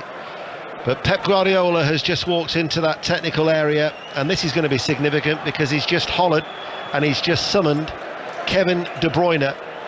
And Kevin De Bruyne, bearing in mind, hasn't played any games at all, got no minutes under his belt in pre-season. It could be a significant run out. In fact, Kevin De Bruyne will be coming on. So for the first time since he left the field in Istanbul in the Champions League final with that hamstring injury, so that will be significant and crucial for Manchester City. If he can get a run out of at least half an hour here, then that will be 30 minutes of valuable game time for the talented Belgian international, as Arsenal try and play the ball and beat the City press. Out to Timber, chips it forward right-footed, up towards Martinelli, shy of the halfway line, takes it away from Rodri, tries to run away from Rodri, who tried to match him stride for stride. Partey provides the support coming through the centre circle and over the halfway line. Now leaves it for Ødegaard. Arsenal playing from right to left, out towards that far side, and as White delivers the cross, Akanji cuts it out and it rebounds off the unfortunate White and out for a goal kick. Dion Dublin. Yeah, it's a great little bit of play from Arsenal. I mean, Martinelli going into the middle of the pitch and doing a lovely turn, then he can see the play. That's when you need Kai Havertz to make a run, a centre-forward thinking run in behind, stretch the play, give your teammate a bit more time to play with, and he just didn't do it. It just made the pitch more condensed and Martinelli giving the ball away. Well, Cole Palmer is also going to be coming on, so it's going to be a double change. This second opportunity for Manchester City to make alterations. It will mean they'll only have one more opportunity to potentially bring on 3 more substitutes, but the fact that Kevin De Bruyne is coming on, he's got an excellent record against Arsenal, he's got a terrific record here at Wembley Stadium, but more importantly, from a coaching point of view, Craig Shakespeare, to get at least, you'd think, 30 minutes, valuable game time. What a bonus that's going to be after the injury he suffered in Istanbul. Yes, and it's great to see him back, and I think it's just what the game needs. I think someone of Kevin De Bruyne's quality, hopefully he's at a fitness that can make an impact in there, but it'd be great to see him back out there. Rice finds Martinelli. Martinelli enters the penalty area, left-hand side, turns, edge of the area, was pulled back, and then Rice has a go. Not too sure whether Saka got in the way of Ødegaard. Ødegaard had timed his run to arrive in the penalty area centrally, and then it came back to Rice, and he leant back and he hit it right-footed. It was over the top. But here comes that double change, and Erling Haaland is coming off. I haven't been keeping a tally, but I would imagine he's had more touches than he had at the King Power in last season's Community Shield, which was only 16. But he hasn't really had a sight of goal. Cole Palmer replaces him, and then Kevin De Bruyne is going to come on, and the player who's going to be coming off for Kevin De Bruyne is Kovacic. His debut lasted just over an hour. Yeah, and I think what Craig said is absolutely spot on. I think Kevin De Bruyne will change the game. I just think with his energy, and he only knows one way to play, he'll be bursting forward, trying to get his fitness, of course, but naturally he'll want to get forward and play those ball forward and make those runs as well. So I think the game's going to change now. Kevin De Bruyne, who's been involved in 8 goals in his last 8 games against Arsenal, and involved in 6 goals in his last 8 at Wembley, as referee Stuart Atwell. It was Rodri, wasn't it, on this near side, went into a challenge. There was no free kick, but the referee has indeed awarded a corner kick to Arsenal. So 0-0, 64 minutes play. Arsenal are attacking the end where the supporters are, trying to shield the sun from their eyes, many of them behind that goal. Corner kick on this near side, the left. Manchester City have sky blue shirts back aplenty. Corner kick, Martinelli, crowded area up towards Havertz, headed behind, back behind for another corner kick to Arsenal. Successive corners here as we approach the midway point of the second half on BBC Radio 5 Live, the World Service and BBC Sounds. Martinelli carefully places the ball down once again. A number of Arsenal supporters jigging around. A cluster of them all in black behind that goal as Martinelli in towards the near post. That was a disappointment into the side netting. End of the first quarter in Cape Town. The World Cup final in the netball. England-Australia. Sarah Orchard. It's England 13, Australia 13, and it'll be the Diamonds who are the most frustrated. They were 4 goals up. They had everything they wanted in attack. They were suffocating England in their attack, but then it changed. Jess Thirlby's side have really stepped up. Great shooting from Housby and Cardwell to level after the first quarter. 13-all in the World Cup final. Commentary of that on Sports Extra. The final quarter will be live here on 5 Live. In the Championship earlier, Leicester 2, Coventry 1. Leeds United came from 2-0 down to draw 2-2 with Cardiff City. What's the latest at the Stadium of Light, Chris Coles? 25 minutes in, Sunderland 0, Ipswich 0. Really good game, good chances for both. For Sunderland, Joe Bellingham shooting just over when well placed. Ipswich, Leif Davis, a volley from him cleared off the line. Promising signs, but no goals. No goals here as well, so we potentially could have a penalty shootout in about 24 minutes time, depending on how much additional time that referee Stuart Atwell plays as the ball goes back to Ortega, all in green, away towards our left. He clears it long. Gabriel easily beats Alvarez in the area. It only comes though to Bernardo Silva, who runs forward. Declan Rice running back, doing what Declan Rice does best. And the Arsenal fans love that. They loved that burst of energy, and they rose to their feet to applaud the England international, as then it's chipped away by Ramsdale, who had to get rid of it a little bit quicker than maybe he wanted to because of the attentions of Alvarez. Yeah, listen, I'm expecting Declan Rice to do that. It's part of his makeup. He doesn't know anything else but just to work hard for his team, and just getting back there, and Silva thought he was in, and the imposing figure of Declan Rice taking the ball off him, keeping the ball as well, back to his centre half, and that's when Arsenal have got to now keep the ball instead of giving it away. Martinelli, Havertz over the halfway line, being tracked by Rodri, turns on the inside towards Timber, passes the ball back towards Havertz on this left-hand side. Havertz almost level with the penalty area, passes the ball along the ground. Partey turns, and now it's with Saliba, feeds it out towards White. Low cross from the right-hand side, almost swept in first time by Saka. Just couldn't get that meaningful touch. Did he get the ball away? But it was probably Arsenal's best attack of this second half in a game of few clear-cut chances. Craig Shakespeare. Yeah, a little bit more incisive by Arsenal, and as you say, I think he'll be disappointed, Saka, that he didn't make a better contact with it. But real good play by Arsenal. You said Ben White getting forward can make a difference, Craig, and he did just then. Yeah, exactly, because there's movement from the wide players to take in, to leave the space for the full-backs, and that's what I think Arsenal will need to do more of. Saka, 15 goals last season, was the best of his career. He's signed a new deal in the summer, extending his contract to 2027, as the Arsenal fans again try to raise the volume inside Wembley Stadium. We're midway through the second half, and it remains 0-0. Here is Rodri for Manchester City, playing the ball long, looking towards Kevin De Bruyne, as Foden touches the ball short to De Bruyne, passes the ball back inside. Bernardo Silva outside the area, behind, then it goes to Rodri, forces Kyle Walker a little bit further out wide right. Cole Palmer is now ahead of him, level with the penalty area. Palmer puts his left foot on the ball, waits, rolls it back towards Walker. Rodri's available as well. Here is Stones, short forward ball given back to him by Rodri, but a walking pace Manchester City, and now Ruben Dias is on the ball as Akanji's far wide on that left hand side. Bernardo Silva now takes over. The referee almost gets in the way. Bernardo Silva though leaves it towards Stones, back towards Walker, but Arsenal forcing Manchester City away from their penalty area, as the red and white scarves are being swirled around the heads of the Arsenal supporters in the end away towards our left hand side in the sunshine here at Wembley Stadium. But it still is goalless with just over 20 minutes remaining of normal time, as De Bruyne now coming forward. De Bruyne passes the ball inside, little touch by Foden. Cole Palmer steadies himself, Palmer with a shot, took a deflection, corner kick, and that deflection was crucial. Yeah, you see De Bruyne there finding space, very, very good at finding spaces in between the pockets there, and then releases a pass. His decision making and his weight of pass is always spot on.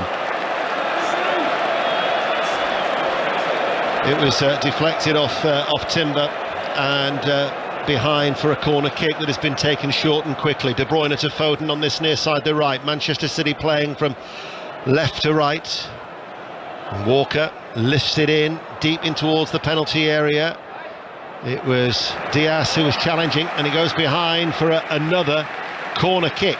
We've got time, I think, to squeeze in a result in the cricket. Henry Moran. Northern Superchargers victorious in the men's competition. 202 they set the target for the Southern Brave, who fell 60 runs short. Harry Brook played outstandingly for the Superchargers. The Southern Brave women won the earlier match in this doubleheader. Thanks, Henry. Corner then on that far side, the left. That was in the 100. Still 0-0. Corner taken short though here for Manchester City on that far side, the left. Delivered, then bounces away off the chest of White. Scooped further clear by Martinelli, but only as far as Kyle Walker. Interesting, isn't it, that Arsenal have resisted the temptation to make a change with 19 minutes remaining. City have introduced De Bruyne, Foden and Cole Palmer. City have Smith Rowe and Nketiah.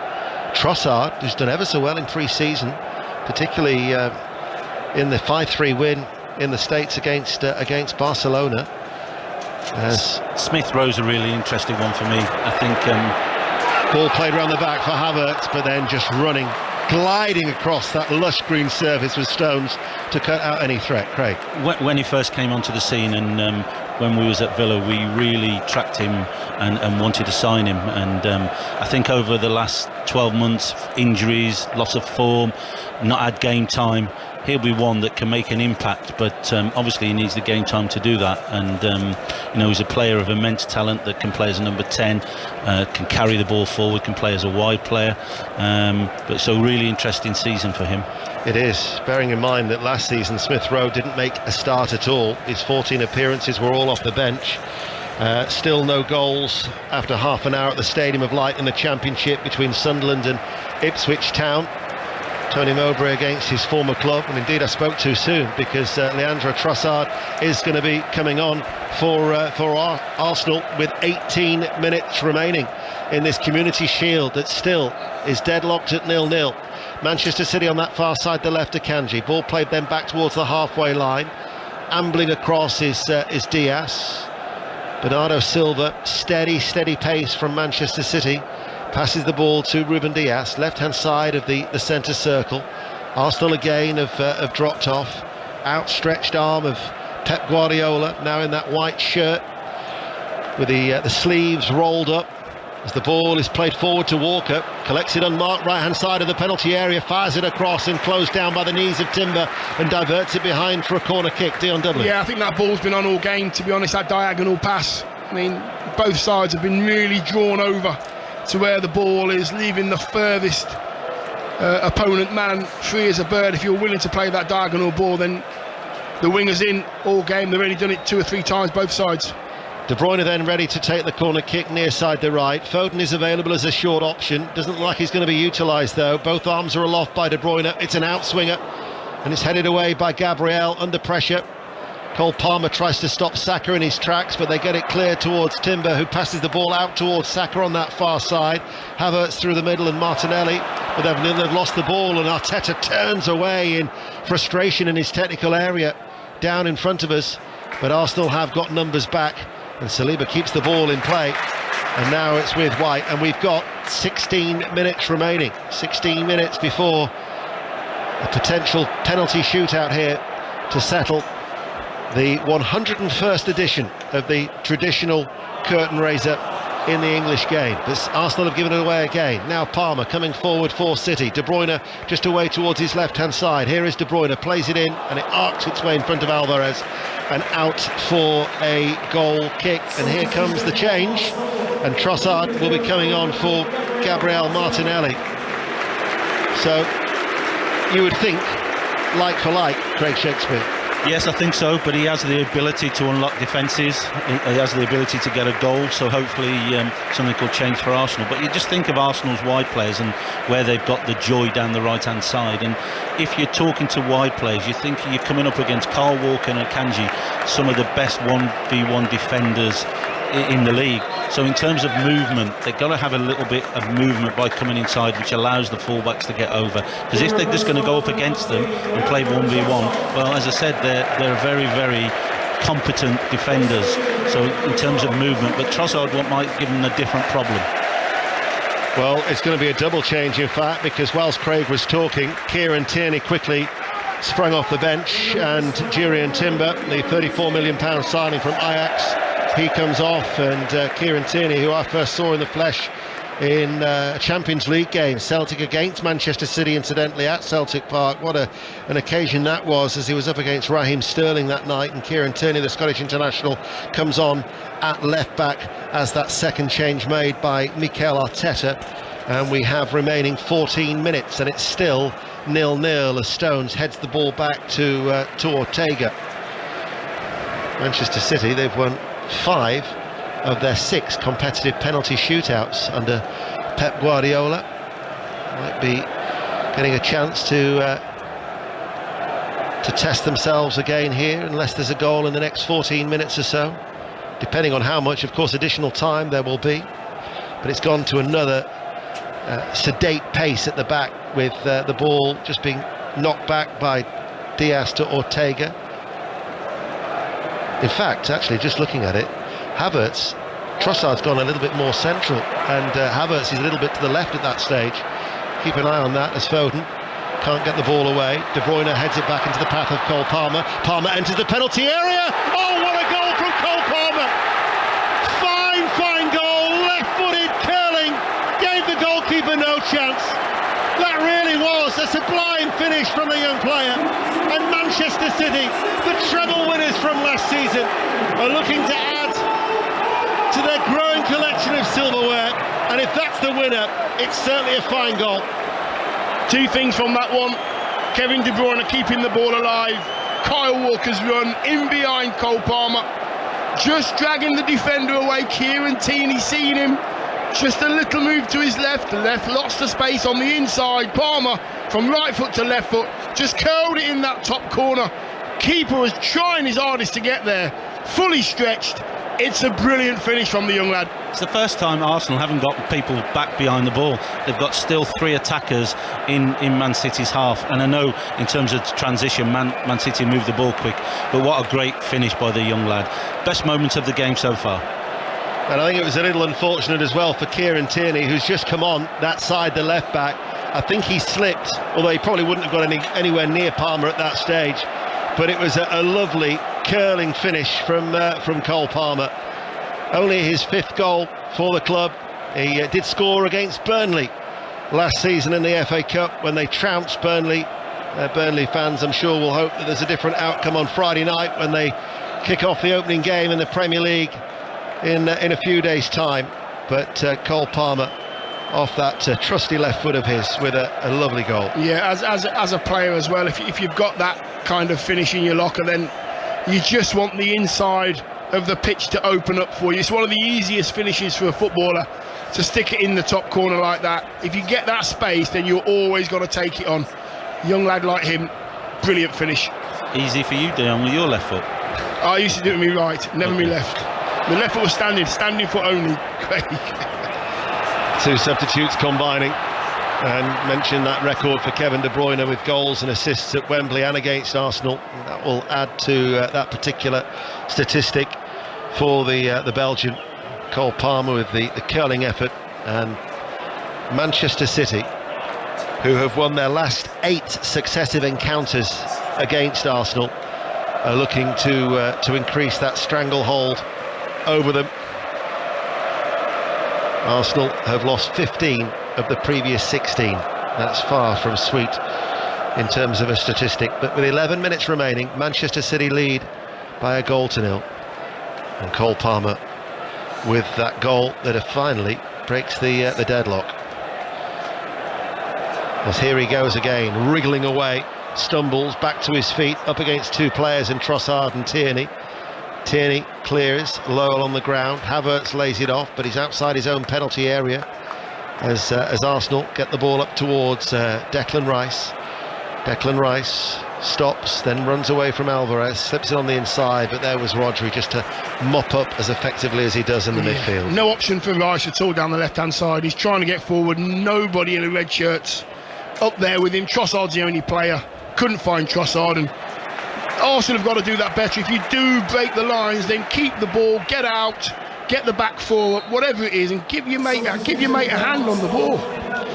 Eddie Nketiah is going to be coming on. It's going to be the 3rd substitution at the second opportunity for Mikel Arteta. It's Declan Rice who comes off, and Eddie Nketiah comes on. 9 goals that he scored last season. He's got probably about 9 minutes to try and make some sort of an impact regarding normal time, as the treble winners, Manchester City, are leading by 1-0.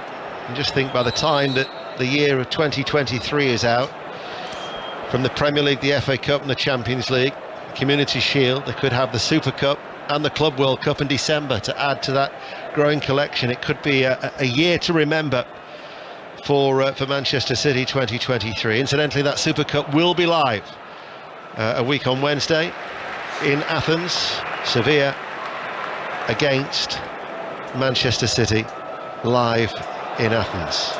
Seem to recall your managerial experience. You played Sevilla, didn't you, in the Champions League when you were in charge of Leicester? We did. We managed to get through. One of the best experiences of my career.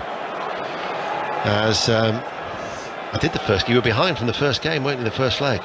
Was it 2-1? Yeah, we were behind and managed to overget it. And I think Sami Nasri got sent off at King Power and went on to win the game. Yeah. Craig Shakespeare and Dion Dublin with us. 8 minutes remaining. Sports Extra has the Netball World Cup final, which is England against Australia. Tight certainly after the first quarter. There's a mistake by White, lets in Alvarez. They're looking for offside there. Alvarez continues, coming forward, passes the ball forward towards Foden, and Foden almost made it too. But Ramsdale actually made a very good save just to divert the ball away from the left-hand post. Otherwise, City would have wrapped this one up. That's a brilliant save from Ramsdale, I've got to say. I'm expecting Foden to put the ball in the back of the net. He's 8 yards out. He's got the goal at his mercy. All he's got to do is beat the keeper. Couldn't sort his feet out. Ramsdale stood big for a very long time. I don't think it's a good save. I think it's a bad miss. I think he's got to score that. He's got to score that, and then the game's put to bed.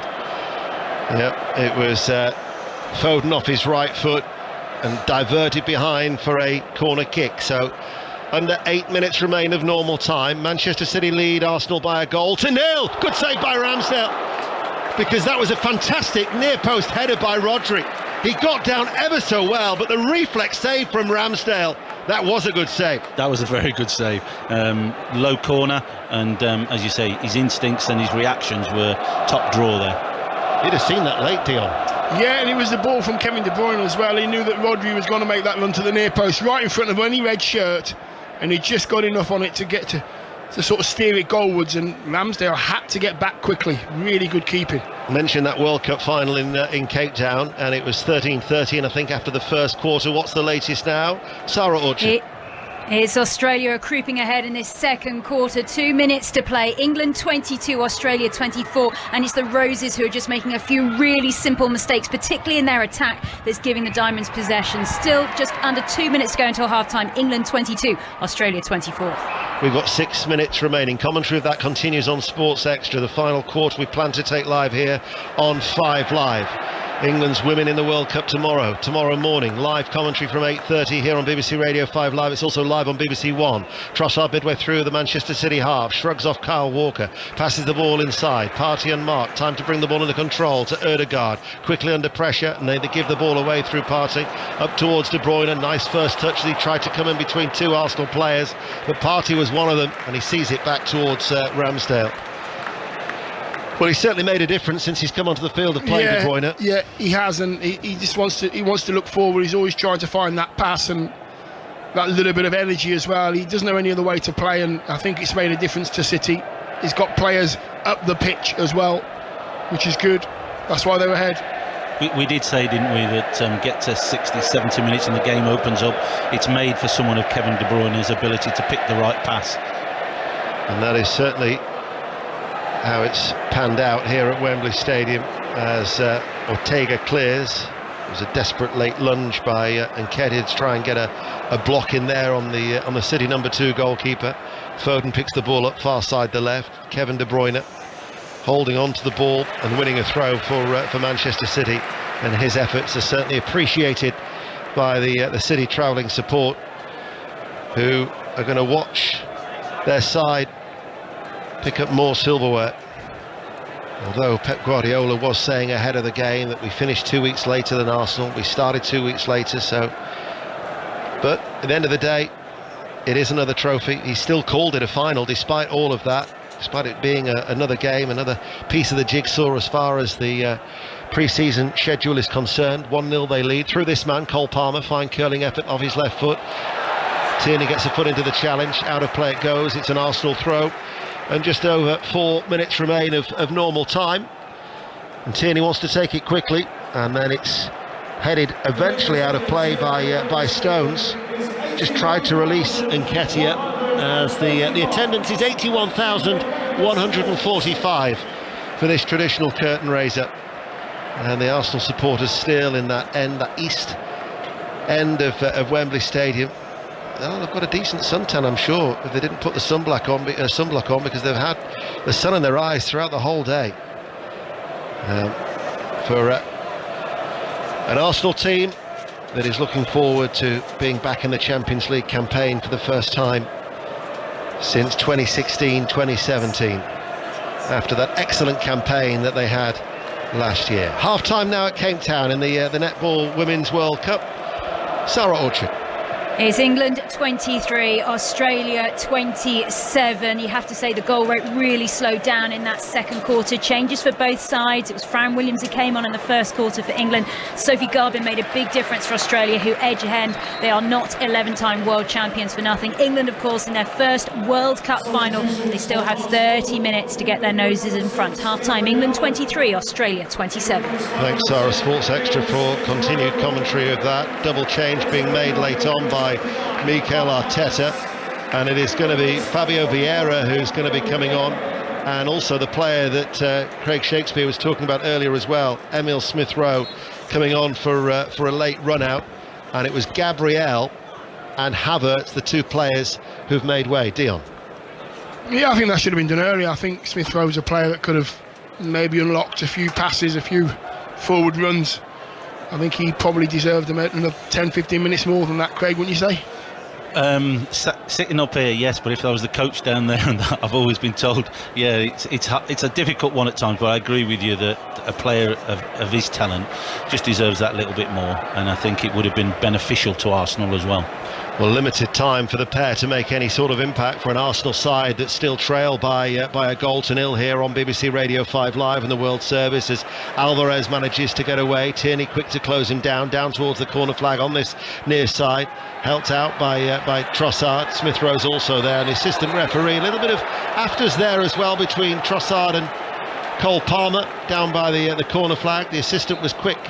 And in fact, Stuart Atwell will just have a word too, as Arsenal want to actually get the game back underway, just to make sure that it doesn't boil over. It'll just be a friendly word in the ear from Stuart Atwell. Yeah, I think the ball was stuck in between Trossard's legs, and Palmer was just trying to kick it off him to get a corner. Probably didn't kick the ball. Well, Ramsdale's going to take the free kick for Arsenal. We've got about 90 seconds of normal time remaining. We'll see how much additional time has been added on for the goal celebration and the substitutions that have been made and the stoppages in the second half, as Saliba plays the ball back to Ramsdale. Alvarez looks to close down the England goalkeeper, who gives it away straight towards De Bruyne. That was very, very loose. De Bruyne, though, was stopped by Partey, who's just dropped back into the centre of defence now that Gabriel has left the field of play, and he saved the day and saved the blushes for Ramsdale. You don't be giving the ball away at that sort of distance to Kevin De Bruyne, that is for sure. 60 seconds remaining. City lead by a goal to nil. Partey. Ooh, Rodri with the foul. Now again, in the first half, that would have been a yellow card, would it? Yeah, the game goes back to the word consistency, and that's what infuriates the crowd as well, because in any game, that's a yellow card. But the referee let it free. I think that's the second defence that Rodri has done for something. He did one similar in the first half of that for pulling back. As Arsenal, they don't actually look like scoring, as the ball goes forward now to Partey and back to Tierney. Yeah, it's the first time we've seen Partey do that as well. Really, use his strength and try and get past the player, and he gets past, and he gets a free kick, but he doesn't get the yellow card for the opponent he deserves. If he'd have done that a little bit more today, Partey, they may have been able to break the lines, but Arsenal have been a little bit lethargic today. Well, we're about to find out how much added on time there will be. 8 minutes of additional time, which we're now into here at Wembley, as the ball is passed straight out of play by Kieran Tierney, and he promptly apologises. Half-time at the Stadium of Light. Chris Coles. Against the run of play, but Ipswich have a half-time lead against Sunderland, given to them in first-half stoppage time by the former Sunderland loanee Nathan Broadhead, latching onto a Leif Davis volley, and the ball squirmed into the bottom corner. Harsh on Sunderland, they've been good. Joe Bellingham wasting their best chance, couldn't steer a pacey rebound goalwards from 8 yards. Sunderland 0, Ipswich 1. I know many people who do fancy Ipswich Town in that competitive championship this season, probably to do what Sunderland did last year in order of coming up from League One and look to try and almost go challenge the playoffs and look to try and go straight through. Sunderland, of course, came very, very close. Tony Mowbray did an excellent job last season, but his side behind there by a goal to nil. As in stoppage time here at Wembley Stadium, with 7 minutes remaining of the minimum to be added on. It's Nketiah who's forward midway through the City half. He carries that ball out towards that far side, the right. Plays it back now to Ødegaard. Partey is in support, bypasses Partey to Tierney. Now finds Trossard. Trossard, left corner of the penalty area. Smith Rowe, does he shoot from distance? No, he goes square. Partey then passes the ball back towards Tierney. Level with the penalty area. Manchester City have everybody back, and at the minute there's no penetration from Arsenal as the ball from Saliba is hoisted out into the air, out towards Saka, far side the right, plays it back. White's forward ball, laid off now to Ødegaard, central area, midway through the City half. Ødegaard and Nketiah's touch to Fabio Vieira, the substitute curls it, central area, now towards Partey, runs forward, edge of the area, plays it out towards Tierney, where's the end product? Tierney with the cross, bounces to Fabio Vieira, rides up his chest on the half volley, lifts it towards the far post, clash of heads there between Thomas Partey and it must be Kyle Walker, and straight away the ball is put out of play and the physios will be called for. So they had the pressure without really testing Stefan Ortega. Yeah, I think it goes back to a bit of the how they're going to miss Jesus, and I think he's a massive miss for them because, you know, Arsenal have had some good play, but I think you used the word penetration, and then Jesus gives them that. I think he's very instinctive, but also he's got a flair. Sometimes plays off the cuff, which is very hard to mark and to manage if you're the opposition. So I think he'll be a massive miss. Well, both players thankfully have sat up now. Kyle Walker as Thomas Partey, as they're being tended to. There is an orange stretcher that is making its way around the side of the pitch, but at least both players seem to be okay as the two physios are just having a look at them. And of course this will add on the added on time. Dion Dublin. Yeah, it was a decent ball to the far post, and Thomas Partey's just trying to get it headed back into a decent area, and Kyle Walker's trying to help it on, and a really strong clash of heads, and the referee, as you would expect, sharp in getting the physios on. They both seem to be sat up, which is good. So there is a stoppage in play here on BBC Radio 5 Live. Manchester City in these closing stages still leading by a 1-0 against Arsenal, who you think last season they were the pace setters for so long. They won 16 of their opening 19 games to make themselves as the surprise title contenders. In fact, even at the start of April they were still fancied by many, by the bookmakers, as favourites for the title, but then they dropped 15 out of 27 for their last nine games, whereas Manchester City only dropped 6 points since the start of February. And that's where Pep Guardiola, they always sometimes say, oh, City start slowly, but boy do they always finish strongly. Yeah, they just seem to be incredibly consistent when they need to be. Always gets the results over the line when they need to as well. Arsenal just off the pace, mentioned it earlier, those 3 draws that they had just opened the door, left the door ajar for City, and you can't do that. They'll take the opportunity, and Arsenal lost their momentum. This is a lengthy stoppage for the two players. Partey's being bandaged up. He's just sat off the field of play at the moment, but the bandage is being wrapped around his forehead. Kyle Walker is also set up, and in fact also is now getting a bandage applied to his head as well. So a lot of concern, and quite rightly a lot of time and caution being applied by the medical staff for the two players. We had initially 8 minutes of a minimum of added on time, but by my watch now we're already 5 minutes in, and so it's going to be very, very hard to gauge as to how long, at the discretion of the referee Stuart Atwell, will be applied before he sounds his final whistle, where Manchester City lead by a 0-0. We still have the availability of the concussion subs, don't we? Yes, we do. Yeah. And also as well, it's a timely reminder that this Community Shield is supporting the Jeff Astle Foundation. Jeff, a West Bromwich Albion legend who died at the age of 59, diagnosed with the early onset of dementia, but the foundation in his name raising awareness about the impacts caused by concussion. And Community Shield today in association with the Jeff Astle Foundation, as both players have come to the side of the pitch. In fact, there's going to be a new shirt required for Kyle Walker. There must be a little bit of blood on the other one, Thomas Partey ready to come back on 2, but again the referee will have to wait for that allotted time, that minimum time of 30 seconds before they can come back onto the field of play after that stoppage. And it remains 1-0 to City as play is back underway. Ortega clears the ball away long. It's a long punt downfield. Alvarez is sniffing it out, and it's scooped up at the front edge of his penalty area by Aaron Ramsdale, who leaves it now short for White. It's got to be now or never, as the stewards just to the left of our commentary box with that royal blue rope are preparing for the trophy lift here at Wembley Stadium. And once again, it is going to be a trophy lifted by the sky blue of Manchester City to add to that treble success of last season, the Premier League, the FA Cup and the Champions League. Unless Nketiah can do something with it here, but he comes under pressure from Akanji, who dispossesses him. Arteta hopping, thought that there should have been a foul. Referee doesn't give it. Partey turns outside the centre circle and passes the ball out far wide to that right hand side to Fabio Vieira. Ødegaard unmarked, back towards Ødegaard, passes the ball to the edge of the area. He was looking towards Trossard, but it was intercepted and cleared by the Manchester City defence, as Arsenal have it once more at the back with Saliba, as now it's with Smith Rowe inside his own half, here on BBC Radio 5 Live. Closing stages, that second half of the World Cup in the netball to come. Commentary continues on Sports Extra for the time being. England against Australia.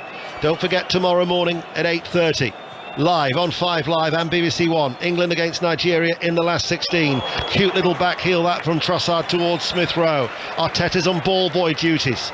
He senses the urgency, despite it just being the Community Shield. He wanted to try and win this as a curtain raiser. Lay down maybe a potential marker, but Cole Palmer's fine curling effort. 13 minutes from the time is the difference between the two, as Walker heads it away over the head of a leaping Bernardo Silva, headed forward by Partey. Ødegaard, this might be the final throw of the dice for Arsenal as they trail, looking for a late equaliser. Here is Kieran Tierney, now the left back, midway through the City half. His distribution at times, he's been lacking a little bit in terms of his radar, but Smith Rowe has helped win it back. Trossard now helps out Smith Rowe, and again fancy footwork by Trossard. Smith Rowe inside to Partey, threads it through. This is Saka looking for a shooting opportunity, forces Fabio Vieira out wide. He delivers the cross and onto the chest of Ruben Dias, and again just no cutting edge really from Arsenal. No, we've seen some really good football in the last 15-20 seconds for Arsenal, but that was a chance for me for Saka to take the shot on. He was not too far out, just inside City's box, and I think to myself, just take the shot on. You've made some really good space, and he played it wide. The pass was too long, and the chance had gone. So they're the decisions they have to get right. By my watch, we've been playing for 9 minutes here at Wembley. Manchester City still lead by 1-0. Here is White. It was a lengthy stoppage for that clash of heads between Walker and Partey. Now it's with Smith Rowe, scoops it out. White is forward. Here he is, collects the pass from Vieira. White wins the corner. Arsenal are finishing with a flourish. Yeah, they are, and they've got to get this ball into a dangerous area. They've got into some good areas, Arsenal. Just that final pass. The player on the ball is actually waiting for somebody to make a run for them, and it's just not coming the whole of this game for Arsenal. You always think now, corner, 30 seconds left, overload the box.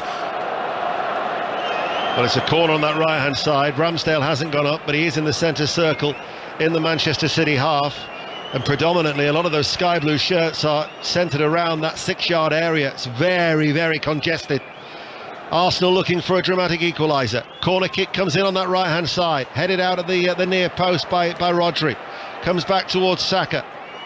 Now it's an opportunity, a shooting opportunity. Takes a deflection, and Arsenal, through Trossard's deflected effort, have salvaged an equaliser in the 11th minute of stoppage time, and we will be going to a penalty shootout. Manchester City denied right to the death by Arsenal. The fans celebrate.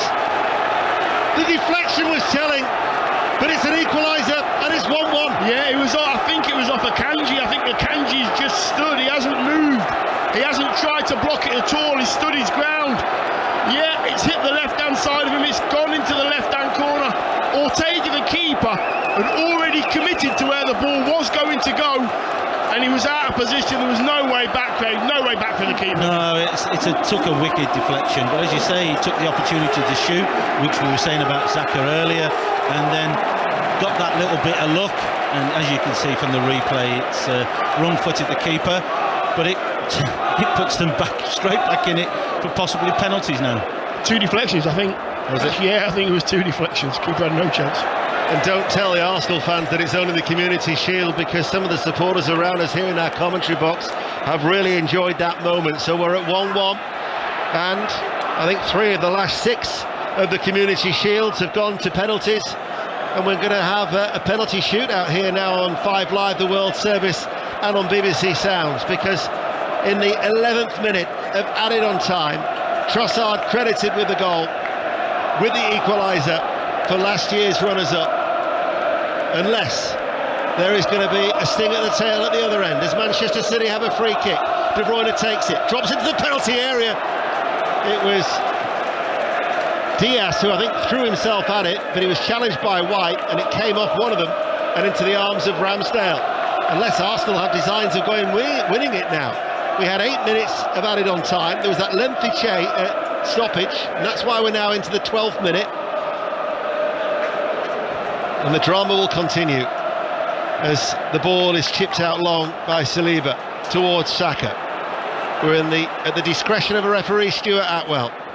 Little touch around the corner, tried to tickle into the path of Smith Rowe. Arsenal lose the ball, and there is the final whistle, and we will go to a penalty shootout to determine the winners of this year's Community Shield after it's finished. I was going to say after 90 minutes, but it hasn't. It's after nearly 103. 1-1. What was that about your high school maths teacher being wrong? So we've got a penalty shootout here on 5 Live, Arsenal versus Manchester City. We've got the Netball World Cup final on 5 Sports Extra. Let's check in. Sarah Orchard. It's England 27, Australia 34. Still 9 minutes of this third quarter to play, but it's the Diamonds, the 11 times world champions, who are really trying to exert themselves. The Roses don't have too many answers at the moment, and they need to find them really fast if they're going to get back into this final. Still a long way to go. England 27, Australia 34. Well, they came from 8 goals down to beat Australia in the group. Can they come from 7 behind to beat them in the final of the World Cup? We will join commentary there. Once we are done here at Wembley Stadium, we're going to a penalty shootout after Arsenal won, Manchester City won. Dion Dublin, I've got to say, Mikel Arteta celebrated like this was the FA Cup final. Yeah, he did, yeah, and the whole of the staff and the players were in a massive huddle just on the pitch, right next to the technical area. He wants to win this game. His actions were so animated. He was delighted. A couple of deflections, got lucky, but yeah, need to create more chances, Arsenal. The fans' reaction as well, Dion, in terms of, we talked about momentum's with Arsenal now. Obviously we're going to a dead ball situation now in terms of penalties, but you can see how much it means to Arsenal. Man City, they'll be gutted in terms of not seeing the game out, especially from the corner situation, and then not clearing it, not getting out to the shot, but from Arsenal, a chance to win it. And it'll be the second penalty shootout of the day on 5 Live, because we brought you the penalty shootout in the Women's World Cup that Sweden beat the USA. If it's half as dramatic as that, it'll be fantastic when a penalty just squeezed over the line to win it for Sweden. Here at Wembley Stadium, Martin Ødegaard is just wandering hands on hips into the centre circle for a quick chat with the officials. We'll get the coin toss shortly and work out which end this is going to be at. The Manchester City fans away to our right hand side, Arsenal away to the left. I just happened, Craig, by pure fluke to be looking at the clock when those head injuries happened. It was a 4-minute stoppage, so it is right that we actually carried on to 112 minutes. So we've been talking about consistency and the amount of added time. Got that bang on. Yep, fair play to the referee for that, but again, it's one of the rules that's brought in, and we have to adhere to them, and as players, as coaches, as managers, as fans, we're aware of it, and as you say, it could be some long journeys this year. Could not find, Dion, 2 more contrasting goals in a game like this. Yeah, I mean, obviously Cole Palmer's was an absolute worldie, top corner. He meant every bit of that. Trossard just took his chance. He had a chance to shoot for goal, and it was a double deflection into Akanji's left thigh, and then it just trickled into the near post. Ortega had no chance at all. He committed to it. He thought the ball was going to go, and sometimes that happens. If you don't take the shot on, you never know what's going to happen. So fair play. Arsenal have won the coin toss, I can tell you that. Martin Ødegaard just pointed away to the left-hand side where the Arsenal fans are, and a little cheer went up for them as they had their eyes peeled watching their captain in the centre circle. So the penalty shootout in the Community Shield is on the way. The Arsenal players arm in arm just off the pitch, those who've been substituted or not involved. Manchester City goalkeeper Stefan Ortega just running into the centre circle now. So let's go back to the World Cup final in Cape Town in the netball. Sarah Orchard. 6 minutes 40 seconds to go in this third quarter. It's England 29, Australia 36. So it's still a 7-goal game. Australia about to step up and try and make it an 8-goal game for England to get back into this. Jiva Mentor vitally back onto the court now for England after she was taken off briefly, playing in her 6th World Cup. Of course, she's going to retire after this tournament. You do feel the Roses need something special to get into this. It's their first final, but at the moment it's all about the diamonds. England 29, Australia 37. Full commentary of that on 5 Sports Extra here on 5 Live. A penalty shootout to start the new season between Arsenal and Manchester City. Ian. Well, there are two things to say. Arsenal have been practicing penalties in their pre-season tour of America. And the other thing, we've been talking a lot about the new edicts that are going to be coming on, a lot about conduct and gamesmanship. Goalkeepers, and they've just been pulled together there by the referee Stuart Atwell. You think back to the World Cup, in particular Emi Martinez, the Aston Villa keeper for Argentina. Those sort of like shenanigans, they're not allowed nowadays. You've got to just stay. You're not allowed to kick, delay, and kick the post with your boot. Any like that, that would be a yellow card offence. And do you ever think we'll get a red card for a keeper in that instance? Well, that will be interesting. Very interesting. Because eventually you would think it might be happened if a keeper's on a yellow card already, and then he does step out of line. Anyway, Arsenal are going to go first. Let's see if they can put what they've been practicing into the tangible rewards of this Community Shield. And it's going to be Martin Ødegaard, the captain, best goal return last season with his 15 goals, who steps forward. The end that they're taking the penalties is away towards our left. Ortega hops on his goal line, all in green. Ødegaard coming forward for Arsenal, waits patiently for the referee's whistle, runs up now, stuttering run up from Ødegaard, left-footed, sends the goalkeeper the wrong way, finds the left-hand end of the net. Yeah, good penalty, very confident, just slides it into his left, keeper's right, keeper goes to his left, no chance at all. Very confident from the captain. Kevin De Bruyne is now coming forward. Now in normal time, in a routine game, his record from the penalty spot for Manchester City is converted 7 of 9. Kevin De Bruyne, who making his first appearance in this pre-season since that hamstring injury forced him off and out of the Champions League final against Inter at the end of last season. He's already made a telling contribution with an assist for Cole Palmer's wonderful goal that gave City the lead. He's up against the Arsenal supporters who are waving, trying to put him off, and De Bruyne hits the crossbar. Right-footed, cannons down off the crossbar, and Manchester City have squandered their first kick. Short run up, and obviously sent the keeper the wrong way, but too high, hit the crossbar, and advantage Arsenal. Well, that ball, through the ferocity of the kick, rebounded from that central area of the crossbar and almost rolled to the midway point of the half, away towards our left-hand side, as Trossard is coming forward. Credited with a goal. He can take his tally in pre-season to 4.